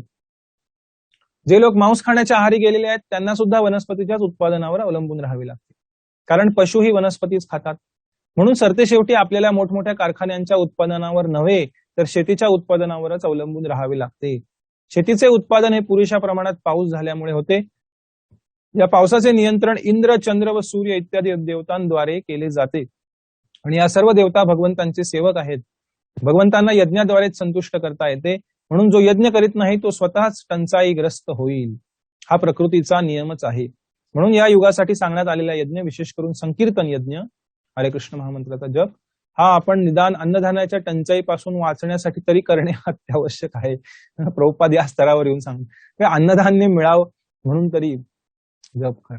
जोपर्यंत हरे कृष्ण जप केला जातोय किंवा भगवन नामाचा जप केला जातोय या भौतिक या पृथ्वीवरती, तोपर्यंत काही प्रमाणात तरी पाऊस आणि अन्नधान्य निर्मिती होईल, त्याची टंचाई एवढी होणार नाही. पण जेव्हा घोर कलियुग चालू होईल तेव्हा शास्त्रांमध्ये वर्णन आहे, पाण्यासाठी युद्ध होतील, अन्नासाठी युद्ध होतील, जे मिळणार नाही लोकांना, जे उगणार नाही, पृथ्वी अन्न देणं बंद करेल, पाऊस पडणं बंद होईल. ज्या पद्धतीने पापकर्म वाढत आहेत, लोक चुकीचे कार्य करत आहेत, जाणत नाहीयेत या सिस्टीमला व्यवस्थित, खूप भयानक परिस्थिती निर्माण होईल. याचं वर्णन आहे आणि त्याचे काही ग्लिम्सेस आता आपल्याला पाहायला मिळत आहेत काही छोट्या छोट्या पद्धती. ठीक आहे, 4 गोष्टी झाल्या. मग कर्म कसं होईल? 4 गोष्टी आपण पाहिल्या. अन्नात भवन्ति भूतानि, अन्नाद्वारे शरीर निर्माण होतं, पावसाद्वारे अन्न, यज्ञाद्वारे पाऊस आणि कर्माद्वारे यज्ञ. आणि मग कर्म कसं निर्माण होईल हे कर्मशास्त्रांमध्ये सांगितलेलं आहे. कर्म ब्रह्मोद्भवम विद्धी. सर्वजण म्हणा, कर्म ब्रह्मोद्भवम विद्धी ब्रह्माक्षर समुद्भवम तस्मात् सर्वगतम ब्रह्म नित्यम यज्ञे प्रतिष्ठितम. ठीक आहे, आपण भाषांतर वाचू. नंतर मी चार्ट दाखवेन. आता तात्पर्य वाचून झाले की तेव्हा अजून चांगल्या पद्धतीने समजेल. वेदांमध्ये नियत कर्मे सांगण्यात आलेली आहेत. कर्म ब्रह्मोद्भवम. ब्रह्म म्हणजे दिव्य ज्ञान, यज्ञ, वेद. ब्रह्म म्हणजे वेद ज्ञान. भागवतामध्ये पहिल्या श्लोकात म्हटलेले तेने ब्रह्म हृदय आदि कवये मुह्यंती यत् सूरयः. जर आपण भागवताचं जे आपलं पहिल्या सत्राचं रेकॉर्डिंग आहे, अध्याय पहिला भागवताचा, ऋषींनी केलेले प्रश्न आणि 3 महत्वाचे श्लोक पहिले भागवताचे. जर ऐकलं नसेल तर जरूर ऐका. भागवताचे पहिले 3 श्लोक आपल्या चॅनलवरती आहे तो क्लास.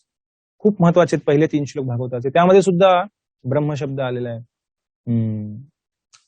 तेने ब्रह्म हृदय आदि कवये मुह्यंती यत् सूरयः. हे ब्रह्मज्ञान, हे वेद, हे भगवंतांनी आदि कवी ब्रह्मदेवांना प्रदान केले त्यांच्या हृदयामध्ये. तर ह्या ब्रह्मामध्ये किंवा वेदांमध्ये ब्रह्मशब्दाचे अनेक अर्थ आहेत. इथे वेद या अर्थाने कर्म ब्रह्मोद्भवम विद्धी. या वेदांद्वारे कर्म काय करावं हे सांगण्यात आलेलं आहे. आणि वेद साक्षात पुरुषोत्तम भगवान श्री भगवान यांच्यापासून प्रकट झालेले आहेत. ब्रह्म अक्षर समुद्भवम. पुढे चर्चा येईल. द्वाइमो पुरुषो लोके क्षरश्चाक्षर एव च क्षरः सर्वाणि भूतानि कूटस्थोक्षर उच्यते. अक्षर भगवंतांना म्हटलेले, ज्यांचं कधीही त्यांच्या आध्यात्मिक स्थितीवरनं पतन होत नाही. आपण क्षर आहोत. आपण आध्यात्मिक प्रकृती सोडून भौतिक प्रकृतीमध्ये अडकलेले असतात. पण भगवंत अक्षर आहेत. तर मग ब्रह्म अक्षर समुद्भवम आणि वेद हे साक्षात पुरुषोत्तम भगवान यांच्यापासून प्रकट झाले आहेत. म्हणून सर्वव्यापी ब्रह्मतत्व हे यज्ञकर्मात शाश्वतरित्या स्थित झाले आहे. तात्पर्य, यज्ञार्थ कर्म किंवा श्रीकृष्णांच्या संतुष्टी प्रित्यर्थ आवश्यक असणाऱ्या कर्माचे विस्तृत वर्णन या श्लोकात करण्यात आले आहे. जर आपल्याला यज्ञपुरुष किंवा श्री विष्णू यांच्या संतुष्टी प्रित्यर्थ कर्म करावायचं असेल तर ते कर्म करण्यासाठी आवश्यक त्या मार्गदर्शनाचा शोध आपण ब्रह्म किंवा वेदांमध्ये घेणे अत्यावश्यक आहे. म्हणून ब्रह्म जानाति ती ब्राह्मण हा म्हटलेला आहे. जन्माने सर्व शूद्र आहेत. एका श्लोकामध्ये म्हटलेलं आहे, जन्मना जायते शूद्र संस्कारात भवेद द्विजः वेद पठणात भवेत विप्र ब्रह्म जानाति इति ब्राह्मण. जन्मना जायते शूद्र. जन्माने तो शूद्र कुठल्याही परिवारात जन्मला असो, जोपर्यंत त्याच्यावर संस्कार होत नाही. जसं एखाद्या डॉक्टरचा मुलगा जन्मला म्हणून तो डॉक्टर नाही बनत. त्याने डॉक्टर बनण्याची इच्छा प्रकट केली पाहिजे आणि त्याने डॉक्टर बनण्यासाठी योग्य ते क्वालिफिकेशन घेतलं पाहिजे, तेव्हा तो डॉक्टर बनेल. पण डॉक्टर परिवारात जन्मला म्हटल्यावर त्याला थोडा सपोर्ट सिस्टीम मिळते त्या परिवाराद्वारे. तसंच पूर्वीच्या काळी ब्राह्मण परिवारात जन्मलेला व्यक्ती असेल तर त्याला थोडी सपोर्ट सिस्टीम तिथे आहे, तो ब्राह्मण बनवू शकतो. जातपात ब्राह्मण नाही, क्वालिफिकेशननी ब्राह्मण. तर जन्मना जायते शूद्र, जन्माने सर्व शूद्र आहेत. संस्कारात भवेत द्विज, जेव्हा त्याच्यावरती संस्कार होईल, उपनयन संस्कार होईल, तेव्हा द्विज, दुसरा जन्म मिळेल. द्विज, ज म्हणजे जन्म घेणे, द्वि म्हणजे दुसरा जन्म म्हणून त्याला द्विज म्हटलं जातं. वेद पठणात भवेत विप्र, जेव्हा वेद पठण करेल तेव्हा तो विप्र होईल. आणि ब्रह्म जानाति ती ब्राह्मण, ब्रह्म किंवा वेद किंवा जे आध्यात्मिक अस्तित्व जेव्हा तो जाणेल तेव्हा तो ब्राह्मण खऱ्या अर्थाने. तर ब्रह्म किंवा वेदांमध्ये हे मार्गदर्शनाचा शोध घेणं आवश्यक आहे. स्वैर जीवन नाही जगलं पाहिजे. कर्म कुठलं केलं पाहिजे हे शास्त्रानुसार केलं पाहिजे. म्हणून वेद हे कर्मविधींची संहिता आहे. वेदांच्या मार्गदर्शनाशिवाय केलेल्या कोणत्याही कार्याला विकर्म किंवा अनधिकृत कर्म किंवा पाप कर्म म्हटले जाते. म्हणून कर्मांच्या प्रतिक्रियांपासून वाचण्यासाठी नेहमी वेदांकडून मार्गदर्शन घेतले पाहिजे. ज्याप्रमाणे सामान्य जीवनात आपल्याला राष्ट्र नियमानुसार कर्म करावे लागते, सरकारचं नियम पालन करावं लागतो, प्रत्येकाला मास्क घालायचं म्हटलं घालावं लागतं, त्याप्रमाणे मनुष्याने भगवंतांच्या सर्वश्रेष्ठ राज्याच्या नियमानुसार कर्म केले पाहिजे. त्याप्रमाणे मनुष्याने कर्म केले पाहिजे. वेदांमधील असे आदेश प्रत्यक्ष भगवंतांच्या निश्वासातून प्रकट झाले आहेत. असे म्हटले आहे की अस्य महतो भूतस्य निश्वसितम एतत् यद ऋग्वेदो यजुर्वेद सामवेदो अथर्व अंगिरसः. ऋग्वेद, यजुर्वेद, सामवेद आणि अथर्ववेद हे 4 वेद प्रत्यक्ष पुरुषोत्तम श्री भगवान यांच्या निश्वासातून प्रकट झाले आहेत. बृहदारण्यक उपनिषद. भगवंत हे सर्व शक्तिमान असल्यामुळे श्वासाद्वारेही बोलू शकतात. कारण ब्रह्मसंहितेतही स्पष्ट करण्यात आले आहे की भगवंत इतके सर्व शक्तिमान आहेत की ते आपल्या प्रत्येक इंद्रियाद्वारे इतर सर्व इंद्रियांच्या क्रिया करू शकतात. दुसऱ्या शब्दात सांगावयाचे तर भगवंत आपल्या श्वासोच्छ्वासाद्वारेही बोलूही शकतात आणि डोळ्याद्वारे गर्भधारणाही करू शकतात. जो कटाक्ष या ब्रह्मांडावरती भगवंत टाकतात त्यावेळेस he impregnates the living entities in the this universe. या ब्रह्मांडामध्ये या जीवात्म्यांद्वारे गर्भधारणा केली जाते. या जीवात्म्यांना पाठवलं जातं. याचं वर्णन आहे भागवतामध्ये विस्तृत स्वरूपात. तर डोळ्याद्वारे गर्भधारणाही करू शकतात. वास्तविकपणे असे म्हटले आहे की ज्यांनी भौतिक प्रकृतीवर दृष्टिक्षेप टाकला आणि सर्व जीवांची गर्भधारणा केली. बीजोहम सर्वभूतानाम अहम बीज प्रदपिता भगवंत म्हणतात भगवद्गीतेत पुढे येईल. वास्तविकपणे असे म्हटले आहे की त्यांनी भौतिक प्रकृतीवर दृष्टिक्षेप टाकला आणि सर्व जीवांची गर्भधारणा केली. निर्मिती किंवा बद्ध जीवांना भौतिक प्रकृतीच्या गर्भामध्ये गर्भस्थ करून झाल्यावर त्यांनी वेदांमध्ये असे मार्गदर्शन दिले ज्याचा स्वीकार करून बद्ध जीव भगवत धामात परत येऊ शकतील. आपण नेहमी लक्षात ठेवले पाहिजे की भौतिक प्रकृतीतील सर्व बद्ध जीव हे भौतिक भोगासाठी अत्यंत उत्सुक असतात. पण वेदांची रचना अशा पद्धतीने केली आहे की ज्यामुळे मनुष्य आपल्या विकृत इच्छा पूर्ण करू शकतो. पहा किती भगवंत दयाळू आहेत. जरी त्यांना सोडून जीवात्मा इथं आलाय, विकृत इच्छा आहेत त्याच्या स्वतःच्या भोगासाठीच्या इच्छा आहेत, तरी सुद्धा वेदांची रचना अशा पद्धतीने केली. जसं मी सांगितलं खूप मोठी अम्ब्रेला आहे. प्रत्येक इच्छा पूर्तीसाठी तिथे सुविधा केलेली आहे, पण ज्याद्वारे तो हळूहळू शुद्ध होत जाईल, ज्यामुळे मनुष्य आपल्या विकृत इच्छा पूर्ण करू शकतो व तसेच तथाकथित भोग संपल्यावर भगवंतांकडे परत जाऊ शकतो. मोक्षप्राप्ती करणे ही बद्ध जीवांसाठी एक संधीच असते. म्हणून कृष्ण भावनाभावित होऊन बद्ध जीवांनी यज्ञ पद्धती अनुसरण्याचा प्रयत्न करणे अत्यावश्यक आहे. ज्यांनी वेदांचे पालन केले नाही ते सुद्धा कृष्ण भावनेच्या तत्वाचा अंगीकार करू शकतात. ही फायनल काय म्हणता येईल त्याला, सर्वात सोपी आणि सर्वात उच्च पद्धती आहे संकीर्तन यज्ञ. याच्यासाठी काहीही प्री रिक्विजिट नाही, आधी हे केलं पाहिजे ते केलं पाहिजे, जे कर्मकांडासाठी किंवा वैदिक पद्धतींसाठी आहे. भक्ती मार्गासाठी हा एक काय म्हणतात त्याला बंपर बंपर ऑफर भगवंतांनी काढलेली आहे, ज्याद्वारे कुणीही याचा स्वीकार करून या जंजाळातनं मुक्त होऊ शकतो. कारण कृष्ण भावनेचा अंगीकार करणे म्हणजे वैदिक कर्मे किंवा वैदिक यज्ञ केल्याप्रमाणे आहे. ते त्याहून जास्त फळ मोठं प्राप्त होतं या भक्ती मार्गाद्वारे, भगवान नामाच्या जपाद्वारे. ठीक आहे, शेवटचा श्लोक सर्वजण माझ्या पाठीमागे म्हणा. एवं प्रवर्तितम चक्रम नानुवर्तयति हयः अघायुरिंद्रियारामो मोघम पार्थ स जीवती. अशा व्यक्तीचं जीवन व्यर्थ आहे भगवंत म्हणतायत. मोघम पार्थ स जीवती, जो कर्मकांडही करत नाही कमीत कमी. हे काही फार मोठं नाहीये, भक्ती खूप उच्च आहे त्याच्या प्रमाणात, त्याचं काही कंपॅरिझन नाही कर्मकांडाशी, पण एवढंही करत नाही जो, त्याचं जीवन तर म्हणजे व्यर्थ एकदम. भगवंत म्हणतात मोघम पार्थ स जीवती. आणि असा व्यक्ती कसा आहे, अघायु इंद्रियाराम. इंद्रियाराम, इंद्रिय तृप्तीमध्ये हा समाधानी राहणारा, मग्न राहणारा, या तुच्छ इंद्रिय सुखासाठी धडपड करतोय, त्याला इंद्रिय आराम, इंद्रिय आराम व्यक्ती आहे तो. आणि अघायु, अघ म्हणजे पाप. अघासूर होता तो, वृंदावनात आला होता भगवंतांना मारण्यासाठी, कंसाने पाठवला होता. अघ म्हणजे पाप. अघ आयुहू, ज्याचं जीवन पापमय झालेलं आहे. अघायु आणि इंद्रिय आराम असा व्यक्ती आहे तो. मोघम पार्थस जीवती, त्याचं जीवन व्यर्थ आहे अर्जुन, भगवंत सांगतायत. एवं प्रवर्तितम चक्रम, हे वेदांनी प्रस्थापित केलेलं चक्र आहे. न अनुवर्तयती, त्याचं पालन किंवा अंगीकार करत नाही, त्याचं जीवन व्यर्थ आहे. हे पार्थ, जी व्यक्ती वेदांद्वारे प्रस्थापित यज्ञचक्राचे पालन मनुष्य जीवनामध्ये करीत नाही ती निश्चितपणे पापमय जीवन जगते. अशी व्यक्ती केवळ इंद्रिय तृप्तीकरिता जगत असल्याने व्यर्थच जीवन जगते.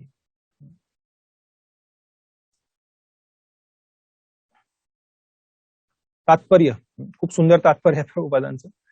काबाड कष्ट करा आणि इंद्रिय भोग घ्या, या भोगवादी तत्वज्ञानाची निंदा या ठिकाणी भगवंतांनी केली आहे.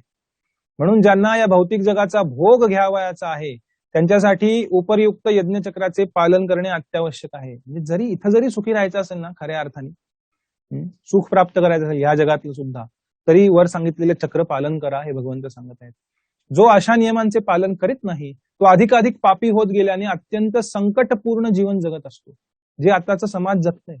कर्मकांडाचंही पालन होत नाहीये, पण आपल्याला वर करणे दिसतंय की प्रगती खूप झाली आमची, इकॉनॉमिक डेव्हलपमेंट झाली, टेक्नॉलॉजिकल डेव्हलपमेंट झाली, हे झालंय, कम्युनिकेशन वाढलंय, सगळं झालंय, पण व्यक्ती शांत आहे का? मानसिक विकार, तुम्ही चार्ट पहा, तुम्ही स्टॅटिस्टिक्स पहा, शांत नाही व्यक्ती. जोपर्यंत व्यक्ती शांत नाही राहणार, मग अशांतस्य कुतः सुखम, आपण पाहिलं मागच्या अध्यायामध्ये. जो शांतच नाहीये तो सुखी कसा होईल या जगामध्ये? कारण अमेरिकेत पहा, every third American has to go to a psychologist. ही परिस्थिती आहे. आणि आपण म्हणतो, आपल्याला वाटतं की ते खूप सुखी आहेत, आणि तीच परिस्थिती आपल्या देशात येते, कारण त्या संस्कृतीचा आपण स्वीकार करत आहोत, वैदिक संस्कृतीला विसरून जात आहोत. त्यामुळे वर करणी बाह्यदृष्टीने दिसतंय प्रगती झालेली, पण आतमध्ये पोकळ आहे, आतमध्ये खोकला आहे. मराठीतला खोकला नाही, हिंदी खोकला. खोकला आहे आतमध्ये, पोकळ आहे पूर्ण. आणि लोक सुखी नाही आहेत, भौतिक स्तरावरती सुद्धा सुखी नाही आहेत. एवढी भांडणं का होत आहेत, एवढे सामाजिक प्रॉब्लेम का वाढतायत, गुन्हेगारी एवढी का वाढती आहे, बाल गुन्हेगारी का वाढती आहे, एवढे लग्न मोडायचे प्रकार का चालू झालेले आहेत, कितीतरी तुम्ही पहा, सामाजिक व्यवस्था कोसळती आहे. जे आधी लोक जास्त सुखी होते, भौतिक स्तरावरच जरी विचार केला तरी सुद्धा, कारण ह्या गोष्टी विसरत चाललेत लोक. अतिशय पोकळ आणि उथळ अशा पद्धतीच्या संस्कृतीचा स्वीकार करत आहेत. त्यामुळे या सर्व गोष्टी घडत आहेत. जो अशा नियमांचे पालन करत नाही तो अधिकाधिक पापी होत गेल्याने अत्यंत संकटपूर्ण जीवन जगत असतो. प्रकृतीच्या नियमांनुसार विशेषतया मनुष्य जीवन हे कर्मयोग, ज्ञानयोग किंवा भक्तियोग या तिन्हीपैकी कोणत्या एका मार्गावर आत्मसाक्षात्काराची प्राप्ती करण्यासाठी आहे. पाप आणि पुण्यांच्या पलीकडे असणाऱ्या अध्यात्मवादी लोकांसाठी वेदवर्णित यज्ञांचे कठोरतेने पालन करण्याची आवश्यकता नाही. जे जर संकीर्तन यज्ञ करत असतील तर ह्या सर्व डिटेल्स पालन करण्याची गरज नाही. पण जे इंद्रिय तृप्तीमध्येच रत आहेत त्यांच्या शुद्धीकरणासाठी उपयुक्त यज्ञचक्राचे पालन करणे अत्यावश्यक आहे. कर्माचे विविध प्रकार आहेत. जे कृष्ण भावना भावित नाहीत ते निश्चितपणे इंद्रिय विषयात दंग आहेत, म्हणून त्यांना पुण्यकर्मे करणे जरुरीचे असते. जे भक्तीमध्ये नाही आहेत त्यांना कमीत कमी पुण्यकर्म तरी करा. यज्ञ पद्धती अशा रीतीने योजण्यात आली आहे की ज्यामुळे विषय वासनेत दंग असणारी व्यक्ती आपल्या इच्छा इंद्रिय तृप्तीच्या कर्मफलांमध्ये न गुरफटता तृप्त करू शकते. विषय वासनेत दंग असणारी व्यक्ती आपल्या इच्छा इंद्रिय तृप्तीच्या कर्मफलांमध्ये न गुरफटता तृप्त करू शकते. जगाची समृद्धी आपल्या प्रयत्नांवर अवलंबून नाही, तर ती भगवंतांनी केलेल्या पूर्वनियोजित व्यवस्थेवर अवलंबून असते. या व्यवस्थेची अंमलबजावणी प्रत्यक्ष देवदेवतांकडून केली जाते. म्हणून वेदांमध्ये सांगण्यात आलेले यज्ञ प्रत्यक्षपणे विशिष्ट देवदेवतांना उद्देशून असतात. अप्रत्यक्षपणे हे कृष्ण भावनेचे आचरण आहे. अप्रत्यक्ष भगवंतांना पूजन केलेले हे देवी देवतांद्वारे, पण जो प्रत्यक्ष करतोय त्याला अप्रत्यक्ष करायची गरज नाहीये, देवी देवतांकडे जायची गरज नाहीये भगवंतांच्या भक्तांसाठी. कारण जेव्हा व्यक्ती यज्ञ करण्यामध्ये निपुण होते तेव्हा ती निश्चितपणे कृष्ण भावना भावित बनते. पण जर यज्ञ करण्याने मनुष्य कृष्ण भावना भावित होत नसेल तर अशा तत्वांना केवळ नैतिक आचारसंहिताच मानली जाते. जस्ट काय म्हणता येईल त्याला, रिच्युअल. त्याच्यामुळे काही लाभ होणार नाही. म्हणून एखाद्याने केवळ नैतिक आचारसंहितेपर्यंतच आपली प्रगती कुंठित न करता कृष्ण भावनेच्या प्राप्तीसाठी त्याच्याही पलीकडे गेले पाहिजे, आध्यात्मिक जिज्ञासा केली पाहिजे. ते भगवंतांनी या 6 श्लोकांमध्ये सांगितलं की भौतिक सुखासाठी सुद्धा कर्म गरजेचं आहे. तर मी पुढे चार्ट बनवलेला आहे, हे आपल्याला सोपं जाईल याच्यामध्ये. पहा, हे यज्ञ सायकल ज्याला म्हटलेलं आहे, यज्ञाचं चक्र, यज्ञ चक्र ज्याला म्हणता येईल, मी तिथे सायकल, मला चक्र शब्द आठवला नाही, तर यज्ञ चक्र आहे. काय यज्ञ चक्र? या शेवटच्या 2, 14 आणि 15 श्लोकामध्ये पाहिला आपण. अन्नाद भवंती भूतानी, अन्नाद्वारे, जे जांभळ्या रंगात आहे, अन्नाद भवंती भूतानी, अन्नाद्वारे जीव जगू शकतात या भौतिक जगतामध्ये. आणि पर्जन्याद अन्न संभवा, उलट यायचं खाली. अन्न कशामुळे निर्माण होतं? पर्जन्यामुळे. पर्जन्याद अन्न संभवा. आणि पर्जन्य कशामुळे निर्माण होतं? यज्ञात भवती पर्जन्यो, यज्ञाद्वारे पर्जन्य निर्माण होतं.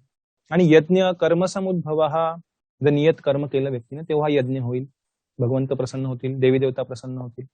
आणि कर्म ब्रह्मोद्भवम विद्धी, कर्म हे ब्रह्म किंवा वेदांमध्ये सांगितलेलं आहे. ब्रह्म म्हणजे वेद, वैदिक ज्ञान. काय कर्म केलं पाहिजे कुणी हे वेदांमध्ये सांगितलेलं आहे. किंवा एखाद्या देवी देवताला प्रसन्न करण्यासाठी कुठला यज्ञ किंवा कुठलं कर्म केलं पाहिजे ते सांगितलेलं आहे. भक्तांसाठी नाही ऑफकोर्स, कर्मकांडाची चर्चा इथे. पण कर्म ब्रह्मोद्भवम, ब्रह्मात्म उद्भव झाले. आणि ब्रह्म अक्षर समुद्भवम, ब्रह्म हे अक्षर म्हणजे भगवान पुरुषोत्तम भगवान विष्णूंपासून आलेलं आहे. आणि जेव्हा भूत मात्र या अक्षराला प्रसन्न करतील यज्ञाद्वारे, तेव्हा या सर्व गोष्टी सायकलमध्ये जातील. आणि तेव्हा खऱ्या अर्थाने भौतिक स्तरावर सुद्धा व्यक्तीला जर सुख पाहिजे असेल तर ते प्राप्त होईल. हे या 6 श्लोकांमध्ये 6-7 श्लोकांमध्ये भगवंत सांगत आहेत अर्जुनाला. का सांगत आहेत इथे? कारण कर्म करण्याचं महत्व सांगत आहेत भगवंत. जरी अर्जुन भौतिक सुखाचाही प्रश्न केलेला ना अर्जुन पहिल्या अध्यायामध्ये, की भौतिक सुख नाही प्राप्त होणार युद्ध केल्याने, भगवंत त्या दृष्टिकोनातनं इथे एक चर्चा केली भगवंतांनी, की कर्म करणं हे कशा पद्धतीनं कर्मकांडासाठी सुद्धा जर एखाद्या व्यक्तीला सुखी व्हायचे तरी सुद्धा त्याला कर्म करावं लागेल या भौतिक जगतामध्ये. आणि ह्याच्या आधी भगवंतांनी सांगितलं की निष्काम कर्मयोग हा खरा कर्मयोग आहे, हा कर्मकांड आहे सुखासाठी केलेला. आणि ह्याच्या पुढे 17व्या अध्यायापासून आपण पुढच्या सत्रामध्ये चर्चा करूया. हरे कृष्ण. धन्यवाद. आता आपण 21 वेळा हरे कृष्ण महामंत्र म्हणू. सर्वजण माझ्या पाठीमागे म्हणण्याचा प्रयत्न करा. जय श्री कृष्ण चैतन्य प्रभु नित्यानंद श्री अद्वैत गदाधर श्रीवासादि गौर भक्त वृंद. 21 वेळा सर्वजण एकत्र. हरे कृष्ण कृष्ण कृष्ण हरे हरे, हरे राम राम राम हरे हरे, हरे कृष्ण कृष्ण कृष्ण हरे हरे, हरे राम राम राम हरे हरे, हरे कृष्ण कृष्ण कृष्ण हरे हरे, हरे राम राम राम हरे हरे, हरे कृष्ण कृष्ण कृष्ण हरे हरे, हरे राम राम राम हरे हरे, हरे कृष्ण कृष्ण कृष्ण हरे हरे, हरे राम राम राम हरे हरे, हरे कृष्ण कृष्ण कृष्ण हरे हरे, हरे राम राम राम हरे हरे, हरे कृष्ण कृष्ण कृष्ण हरे हरे, हरे राम राम राम हरे हरे, हरे कृष्ण कृष्ण कृष्ण हरे हरे, हरे राम राम राम हरे हरे, हरे कृष्ण कृष्ण कृष्ण हरे हरे, हरे राम राम राम हरे हरे, हरे कृष्ण कृष्ण कृष्ण हरे हरे, हरे राम राम राम हरे हरे, हरे कृष्ण कृष्ण कृष्ण हरे हरे, हरे राम राम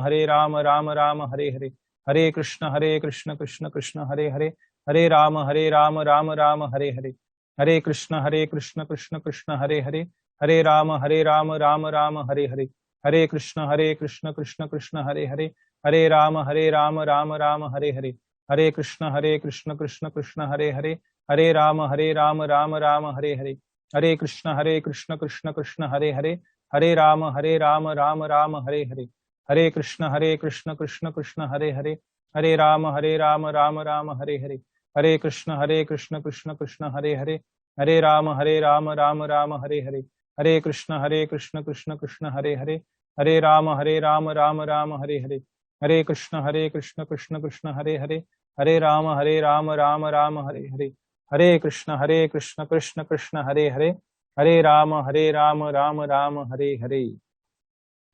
हरे कृष्ण. ज्यांना प्रश्न असतील ते प्रश्न चॅट बॉक्स मध्ये टाईप करा. चॅट बॉक्स चालू करत आहे मी.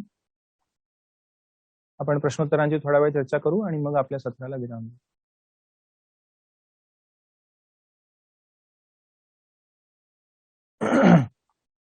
हरे कृष्ण. ज्यांनी जप अजूनही चालू केलेला नसेल तर नक्की चालू करा. सर्वात सोपा यज्ञ विधी या कलियुगासाठी यज्ञानाम जप यज्ञोस्मी भगवंत म्हणतात. सर्व यज्ञांमध्ये मी जप यज्ञ आहे. तर नक्की आपल्याला जेवढं शक्य आहे तेवढं 2 माळा 4 माळा अर्धा तास आपण नक्की करू शकतो जप. तर नक्की करा. आपल्या सोयीनुसार करा. सकाळी संध्याकाळी दुपारी रात्री, पण जप करणं हे महत्वाचं आहे. ज्याद्वारे आपण जी चर्चा करतोय ती आपल्याला समजू शकेल जास्त चांगल्या पद्धतीने. हरे कृष्ण. प्रभूजी ब्रह्मसंहिता काय आहे, कोणी लिहिली आहे? ब्रह्मसंहिता ही ब्रह्मदेवांनी लिहिलेलं शास्त्र आहे. त्या ब्रह्मसंहितेत एकूण 100 अध्याय आहेत, पण सर्व अध्याय उपलब्ध नाही आहेत. त्यातला एकच अध्याय फक्त उपलब्ध आहे. जो ही चैतन्य महाप्रभूंना दक्षिण भारतात त्यांच्या यात्रेमध्ये जो सापडला एके ठिकाणी, आदिकेशव मंदिर, तिथे गेलेलो आम्ही एका यात्रेमध्ये. आदिकेशव मंदिर आहे एक, त्या ठिकाणी खूप जुनी एक त्याची कॉपी ब्रह्मसंहितेची ती प्राप्त झाली. खूप सुंदर ग्रंथ आहे आणि ब्रह्मसंहिता ग्रंथ उपलब्ध आहे आपल्या बीबीटी पब्लिकेशन मध्ये सुद्धा आहे, भक्तिवेदांत बुक ट्रस्ट. भक्ती सिद्धांत सरस्वतीने त्याच्यावर व्याख्या केलेली आहे आणि खूप सुंदर श्लोक आहेत आणि त्यामध्ये भगवत धामाची चर्चा आहे, भगवंतांच्या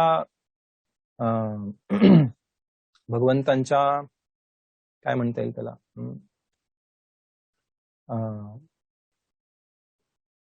discussion about nature of the supreme lord, भगवंतांच्या स्वाभाविक परिस्थितीबद्दल चर्चा आहे, आपल्या परिस्थितीबद्दल चर्चा आहे, ब्रह्मांडाबद्दल चर्चा आहे, भगवंत आध्यात्मिक जगतात काय करतात. खूप सुंदर सुंदर श्लोक आहेत.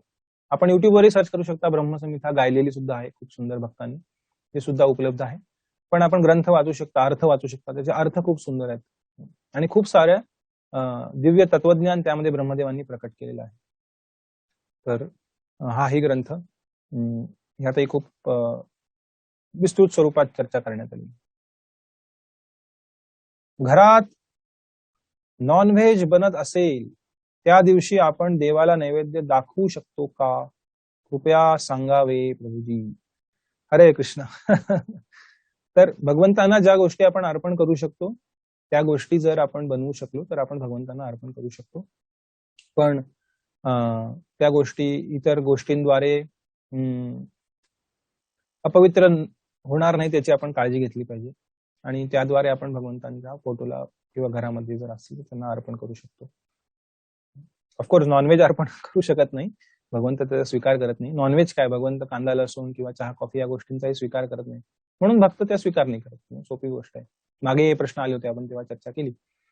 तर ती पवित्रता जर पाळून आपण गोष्टी जर मिक्स न होता आपण व्यवस्थित जर नैवेद्य दाखवू शकू तर ते शक्य आहे. जर इतर लोक काय, सर्व घरांमध्ये वेगवेगळी परिस्थिती असू शकते, पण आपण जर वेगळं बनवत असू तर भगवंतांना आपण नैवेद्य दाखवू शकतो, त्याचा काही प्रॉब्लेम नाही.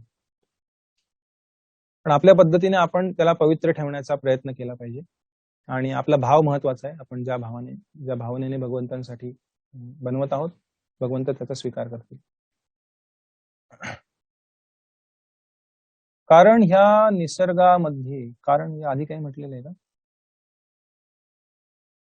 इथूनच चालू होतं. कारण ह्या निसर्गामध्ये इंद्रदेवांमुळे पाऊस पडतो, तर जे एवढे फ्लड्स आले कोकण आणि युरोपमध्ये ज्याच्यामुळे लोकांची घरं उजाडली गेली, त्याला आपण इंद्रदेवांना दोष देऊ शकतो का? ओके. तर अतिवृष्टी किंवा वृष्टी न होणं, ज्याला दुष्काळ म्हणता येईल, ह्या गोष्टी एका दृष्टीनं Indradev is an instrument. Indradev हे तिथं बसलेले, ज्या पद्धतीने लोक इथं कार्य करतील त्याप्रमाणे ते फळ देतील देवी देवता. तर त्यांना दोष नाही देऊ शकत, दोष इथल्या व्यक्तींना दिला पाहिजे. एका अर्थी ज्या पद्धतीने पृथ्वी तलावरती चुकीचे कार्य वाढत आहेत त्या गोष्टीला बघा, निसर्ग सुद्धा, पर्यावरण सुद्धा त्याला उलटा बॅक किक देतं जेव्हा आपण चुकीच्या गोष्टी करतो तेव्हा. निसर्ग नियम आहेत. त्याच पद्धतीने देवी देवतांद्वारे होणारी कार्य ही सूक्ष्म स्तरावरचे नियम आहेत. जेव्हा पाप वाढेल पृथ्वीवरती, यज्ञ होणार नाही भगवंतांना प्रसन्न करण्याचा, संकीर्तन यज्ञ हो किंवा इतर कुठलाही यज्ञ हो, हरिनाम यज्ञ हो, जे होणार नाहीत तेव्हा अशा पद्धतीच्या गोष्टी होतील. अतिवृष्टी सुद्धा हानिकारक आहे किंवा दुष्काळ पडणं ही हानिकारक आहे. जे देवदेवतांद्वारे होतं एका अर्थी, ह्याच्यामध्ये अनेक गोष्टी आहेत, लक्षात घ्या.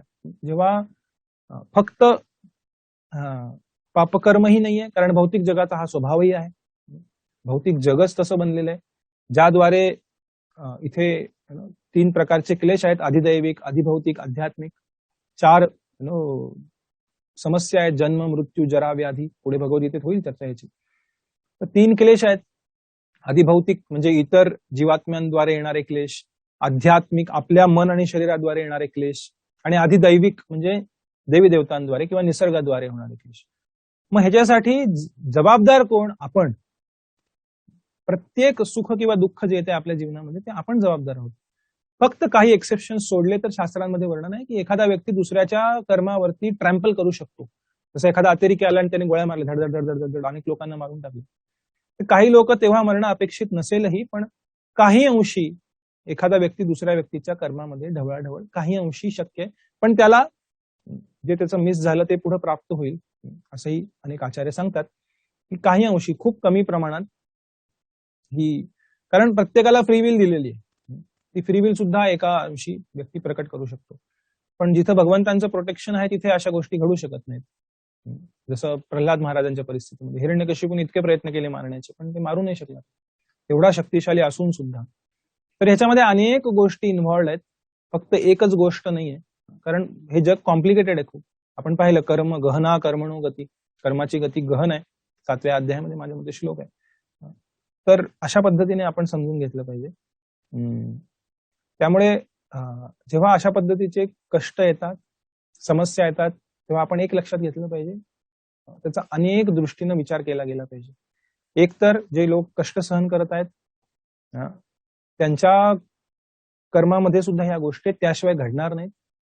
दुसरी गोष्ट, जे सामूहिक कर्म आहे मनुष्य समाजाचं, तेही सामूहिकरित्या अटॅक करतं एका अर्थाने. शास्त्रांमध्ये त्याचंही वर्णन आहे. हे कलेक्टिव्ह कर्म आहे ज्याला म्हणतात. एक इंडिव्हिज्युअल कर्म असतं, एक कलेक्टिव्ह कर्म असतं. एखाद्याच्या परिवाराचं कर्म असतं, एखाद्या समाजाचं कर्म असतं, एखादं अख्ख्या पृथ्वी तलावाच्या मानव समाजाचं कर्म आहे. जसं आइन्स्टाईनने सुद्धा पेन वेव्ह थेअरी सांगितली. म्हणाला जेव्हा गायींना मारलं जातं तेव्हा पेन वेव्ह एमिट होत आहेत, आणि त्याद्वारे अर्थक्वेक्स येतील, सुनामी येतील, भूकंप येतील, भूकंप येतील किंवा पूर येतील, अशा गोष्टी घडतील. हे वैज्ञानिकांनी सांगितलेलं. त्यामुळे गोष्टी सटल स्तरावरती कार्य करतात. त्यामुळे आपण फक्त एका दृष्टीने नाही पाहिलं, प्रत्येक व्यक्तीच्या हृदयामध्ये करुणा असली पाहिजे, दुःख सोसणाऱ्या व्यक्तीला मदत केली पाहिजे. आपण इथं हार्ड हार्टेड व्हा असं सांगत नाहीये, पण आपण सत्य योग्य पद्धतीने जाणून घेतलं पाहिजे, गोष्टी का घडतायत. कष्टामध्ये असलेल्या व्यक्तीला मदत केली गेली पाहिजे, त्याच्याबद्दल वाद नाहीये, आणि ते अनेक भक्तही करत आहेत, इतरही लोक करत आहेत, चांगली गोष्ट आहे. पण जो उत्तम उपाय आहे, सर्वोत्कृष्ट उपाय आहे, तो म्हणजे या दिव्य मार्गाला स्वीकार करणे, आध्यात्मिक मार्ग. त्यामुळे सर्वोत्कृष्ट मदत जर कुणाला करत असू आपण, तर ती ही आहे. बाकीच्या मदती करणं चांगली गोष्ट आहे, त्याच्याबद्दल वाद नाही, पण सर्वोत्कृष्ट मदत ही आहे की त्या व्यक्तीला भगवंतांच्या संपर्कात आणणे, त्याला हा दिव्य मार्ग दाखवणे, ज्याद्वारे आत्ताच्या तात्पुरत्या समस्येतनं तो बाहेर पडेल, पण पुन्हा त्याच्यावरती समस्या येऊ शकते. त्यामुळे हे आपण लक्षात घेतलं पाहिजे. आपण फक्त काय होतं ना, आपण खूप संकुचित दृष्टिकोनातून पाहतो समस्यांकडे, किंवा भरभराटीकडे, किंवा सक्सेसकडे किंवा फेल्युअरकडे, किंवा एखाद्याच्या भरभराटीकडे किंवा एखाद्याच्या नुकसानामध्ये किंवा कष्टामध्ये आपण फक्त तेवढ्याच दृष्टिकोनातून पाहतो, आपल्या भौतिक संकल्पनेमुळे, आपल्या या संकुचित झालेल्या संकल्पनेमुळे. पण आपण जेव्हा त्याला ब्रॉड अंडरस्टँडिंगने पाहू, तेव्हा आपल्याला खरी दृष्टी किंवा खऱ्या पद्धतीने आपण त्याला समजू शकू नीट. हरे कृष्ण. स्वर्ग पाताळ एक्झॅक्टली कुठे आहे? आपल्याला पृथ्वीच्या वरती स्पेस दिसते. ओके, आपल्याला पृथ्वीच्या वरती स्पेस दिसते. तर कसं आहे, त्यातल्या अनेक गोष्टी आहेत त्या आपण ह्या शरीरात तिथं जाऊ नाही शकत. जसं या देशातनं दुसऱ्या देशात जायचं असेल तर तुम्हाला तिथल्या सरकारची परवानगी लागते, त्याशिवाय तुम्ही जाऊ नाही शकत. अमेरिकेत जायचं तर अमेरिकेचा व्हिसा लागेल, बरोबर, त्याशिवाय तुम्ही नाही जाऊ शकणार. तर या देशात, याच पृथ्वीवरच इथून तिथं जायचं असेल तिथली परवानगी लागते, तिथं जाण्यासाठी असलेले नियम पालन करावे लागतात. तर मग या ब्रह्मांडात जे इतर लोक आहेत तिथं जाण्यासाठी त्या प्रकारची शरीर स्वीकार करावी लागते व्यक्तीला, त्याशिवाय तो नाही जाऊ शकत. आपण पाण्यात राहू शकतो का? थोड्या वेळासाठी आर्टिफिशियल पद्धतीने पाण्यात जाऊन नाही राहू शकत आपण नैसर्गिक पद्धतीने, पण मासे राहू शकतात, कारण त्यांचं शरीर त्या पद्धतीने बनलं.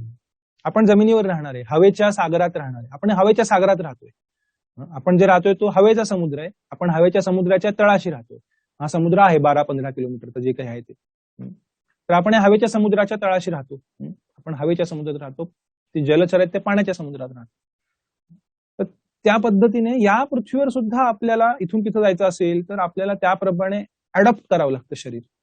मग या लोकातनं त्या लोकात जायचं असेल तर ते ह्या शरीरातनं नाही जाऊ शकत आपण. आणि जसं या शरीरातनं जाऊ शकत नाही तसं या शरीराद्वारे त्याचं आकलनही करू शकत नाही पूर्णत्वाने. पण आपल्याला जे आकाशामध्ये चमकणाऱ्या गोष्टी दिसत आहेत ते सर्व इतर लोकांचे विविध प्लॅनेट्स आहेत, ते त्या त्या स्तरावरती स्थित आहेत, आणि त्या प्रत्येक ठिकाणी कोणी ना कोणी जीवात्मे राहत आहेत. असं एकही ग्रह गोल तारा नाही जिथे कोणी राहत नाही. सूर्यदेवावर सुद्धा विवस्वान आहेत. सूर्यदेव त्यांचा रथ आहे तिथे, आणि त्याद्वारे ते त्यांची यात्रा चालू आहे, गोल फिरतायत ब्रह्मांडामध्ये. तर ते वर्णन आहे, जेव्हा आपण जिओग्राफी पाहू ब्रह्मांडाचं तेव्हा तिथे वर्णन आहे. आता इथे तुम्ही म्हणा सूर्य तर एका ठिकाणी थांबलेला आहे. आम्हाला शाळेत असं शिकवलं पुस्तकामध्ये, सूर्य एका ठिकाणी थांबलेला आहे. तर 2 मॉडेल आहेत, एक जिओसेंट्रिक आणि हेलिओसेंट्रिक. तुम्ही जर विज्ञानामध्ये जर चर्चा केली तर दोन्हीद्वारे आपण एक्झॅक्ट कालखंड सांगू शकतो. पूर्वी आपल्या वैदिक संस्कृतीमध्ये सुद्धा एक्झॅक्ट डिटेल पंचांग होतं. एक एक गोष्टीचं सूर्योदयाची, सूर्यास्ताची वेळ सांगितली जायची, ग्रहणाची वेळ सांगितली जायची. सर्व गोष्टी कॅल्क्युलेट करू शकतो, कारण हे स्पेसमध्ये आहे. पृथ्वी स्थिर धरा किंवा सूर्य स्थिर धरा, फरक नाही पडत. पृथ्वी जरी स्थिर धरली आणि बाकी सर्व पृथ्वीभोवती फिरतात असं जरी धरलं तरी कॅल्क्युलेशन सारखे येतात, कारण रिलेटिव्ह मोशन आहे, स्पेसमध्ये आहे. जर आपण ऍस्ट्रॉनॉमीमध्ये जर चर्चा केली तर, आणि सूर्याला स्थिर धरलं तरी सूर्याभोवती बाकी गोष्टी फिरतात असं म्हटलं तरी इट्स अ रिलेटिव्ह मोशन. त्यामुळे दोन्ही गोष्टी शक्य आहेत. तर याची चर्चा शास्त्रांमध्ये आहे. पण हे आहेत आपल्या या ब्रह्मांडामध्येच आहेत. पृथ्वीच्या खालच्या बाजूला जे बाकीचे खालचे लोक आहेत 6-7 आणि वरच्या बाजूला वरचे 6 लोक आहेत, आणि जे वेगवेगळ्या ठिकाणी स्थित आहेत. आपल्या दृष्टिकोनानं आपल्याला एक्झॅक्ट ते दिसणार नाहीत कुठे आहे स्वर्गलोक, कुठे आहे स्वर्गलोक. म्हणजे एक नाही, स्वर्गलोकामध्ये सुद्धा अनेक प्रकारचे ग्रहलोक आहेत तिथे. तसं भूलोकमध्ये सुद्धा अनेक आहेत. एक भारतवर्ष आहे हा, त्यानुसार अनेक आहेत. इतर द्वीप आहेत, इतर लोक आहेत, ज्या ठिकाणी लोक म्हणजे इतर प्लॅनेट्स आहेत, ते लोक राहतात. मर्त्यलोक म्हणजे फक्त आपली पृथ्वी नाहीये, इथे अजूनही भूलोकावरती अनेक इतरही गोष्टी आहेत जिथे लोक राहतात. तर याची विस्तृत चर्चा आहे, भागवतामध्ये आहे आणि इतर शास्त्रांमध्ये आहे. दंडवत प्रणाम सर्वांना. हरे कृष्ण. हरे कृष्ण. हरे कृष्ण. आपला सोडून बाकी धर्मांच्या ग्रंथामध्ये जर शिकवणूक वेगळी असेल तर ती लोक भगवंतांना कसे प्राप्त होतील? शिकवणूक वेगळी नाहीये, भगवंतांचं प्रेम प्राप्त करणे हीच शिकवणूक आहे. पण भगवंतांची संकल्पना वेगळी असेल, पूर्णत्वाची संकल्पना, पूर्ण ज्ञान नसेल, पण भगवंतांचं प्रेम प्राप्त करणे, भगवंतांनी दिलेल्या नियमांचं पालन करणे आणि भगवंतांच्या नावाचा जप करणे हे सगळीकडे समान आहे. तुम्ही कुठल्याही पंथामध्ये जा, कुठल्याही मार्गामध्ये जा, ख्रिश्चन धर्मामध्ये, इस्लाममध्ये किंवा इतर जे भारतीय जागेत उत्पन्न झालेले आहेत, शीख असेल, जैन असेल, इतर जे काही मार्ग आहेत, पंथ आहेत, त्या सगळ्यांमध्ये ह्या गोष्टी समान आहेत. शीख संप्रदायामध्ये सुद्धा म्हटलं जातं, एक ओंकार सतनाम करता पुरक निर्वैर अकाल मूरत अजूनी सैभम गुरु प्रसाद जप आदि सच युगादि सच हे भी सच नानक है सी भी सच. अशा पद्धतीने हरिनामाचं महत्व सांगितलेलं आहे तिथं सुद्धा. मला तर एक्झॅक्ट प्रार्थना नाही, शाळेमध्ये शिकवले जायच्या काही प्रार्थना, तर तिथे सुद्धा हरिनामाचं महत्व सांगितलं. तर सर्व ठिकाणी भगवंतांच्या नावाचं, भगवान कृष्णांची भक्ती सांगितली तिथे सुद्धा, गुरु गोविंद सिंगांनी आणि इतरांनी अनेक गोष्टी आहेत. तर सर्व ठिकाणी, इस्लाममध्ये सुद्धा अल्लाच्या 99 नावांचा जप केला जातो. ख्रिश्चन मध्ये सुद्धा जे रोझरी बीड्स वरती भगवान नामाचा जप केला जातो.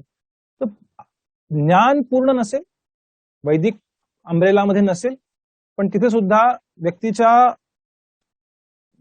काय म्हणता येईल त्याला, प्रगतीसाठी काही प्रोसिजर्स दिलेल्या आहेत.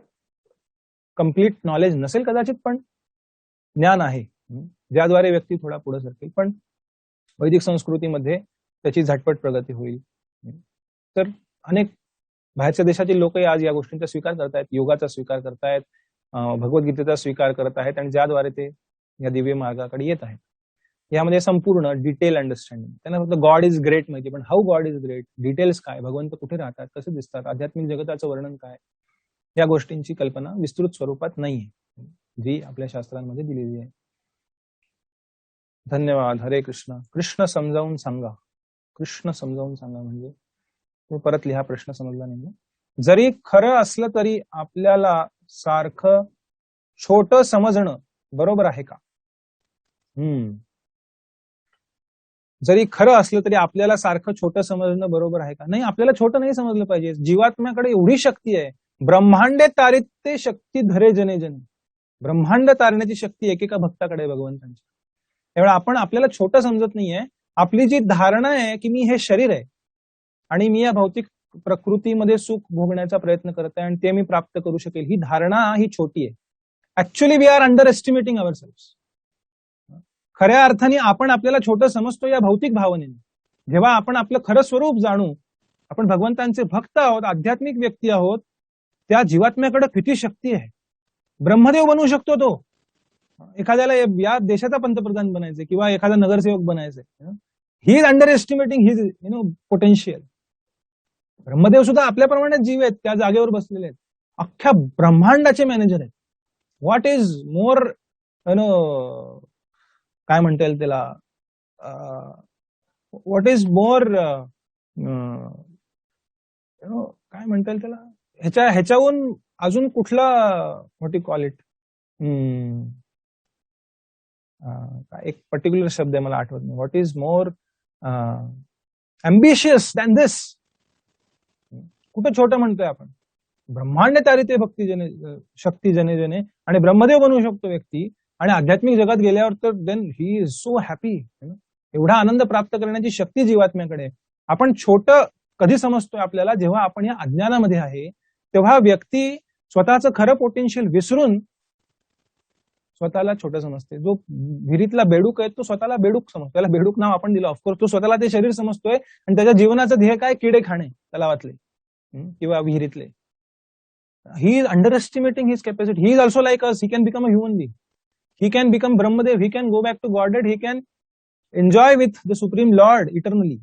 ही त्याची कॅपॅसिटी आहे. But actually he is underestimating, not we are underestimating our situation currently. त्यामुळे आपण आपल्याला छोटं समजत नाही, आपण आपल्या चुकीच्या अंडरस्टँडिंगला स्वतःच्या छोटं समजतो. या अर्थानं आपण ते समजून घेतलं पाहिजे. Actually we are underestimating ourselves. आपण ह्याच्याहून खूप मोठं पोटेन्शियल आहे आपल्याकडे, जे आपण जागृत करू शकू आपल्या आध्यात्मिक प्रगतीने, तर त्याचा आपण अनुभव करू शकू. हरे कृष्ण. प्रभूजी, मॉर्निंग वॉकला जाताना जप करू शकतो का? पायात शूज असतात. हो, करू शकतो आपण. पायात चप्पल शूज घालूनही जप करू शकतो, काही प्रॉब्लेम नाहीये. हरिनामासाठी कुठलेही नियम नाहीयेत. पण प्रयत्न असा असावा की जो माझा जप आहे नेहमीचा, तो जे काही आहेत माळ, ते आपण जास्तीत जास्त कॉन्सन्ट्रेशननी करण्याचा प्रयत्न केला पाहिजे. हे महत्वाचं. मॉर्निंग वॉकला काय होतं, आपण इकडे तिकडे बघत जप करतो, त्यामुळे आपलं लक्ष लागणार नाही. पण ठीक आहे, करू शकतो आपण, त्याच्याबद्दल काही वाद नाही. पण शक्य असल्यास आपण जप करण्यासोबत जप केला पाहिजे. एक्स्ट्रा म्हणून आपण करू शकतो, पण आपण जे नियमित जप करत आहे तो आपण एक्सक्लुझिव्हली करायचा प्रयत्न केला पाहिजे. जसं जेवताना आपण जेवण करतो, केलं पाहिजे रादर, तर त्या पद्धतीने आपण जप करताना जप केला पाहिजे, याचा जास्त लाभ होईल. रामकृष्ण हरी मंत्राचा जप केला तर चालेल का? चालेल, काही प्रॉब्लेम नाही. आपण हरे कृष्णही करा. कलियुगामध्ये तो विशेष मंत्र सांगितलेला आहे. दोन्ही समान आहे, त्याच्या काही जास्त फरक नाहीये.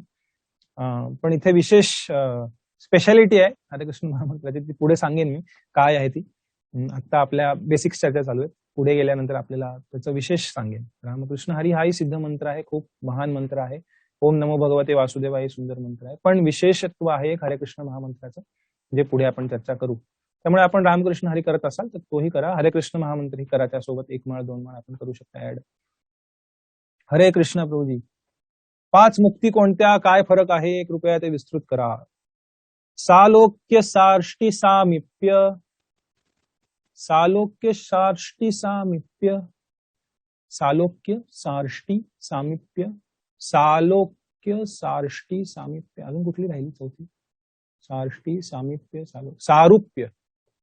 सालोक्य सार्ष्टी सामिप्य सारूप्यम एकत्वमच्युत एकत्व दीयमानम न गृह्णन्ति. मला श्लोक आठवत नाही. विनामत सेवनम जना.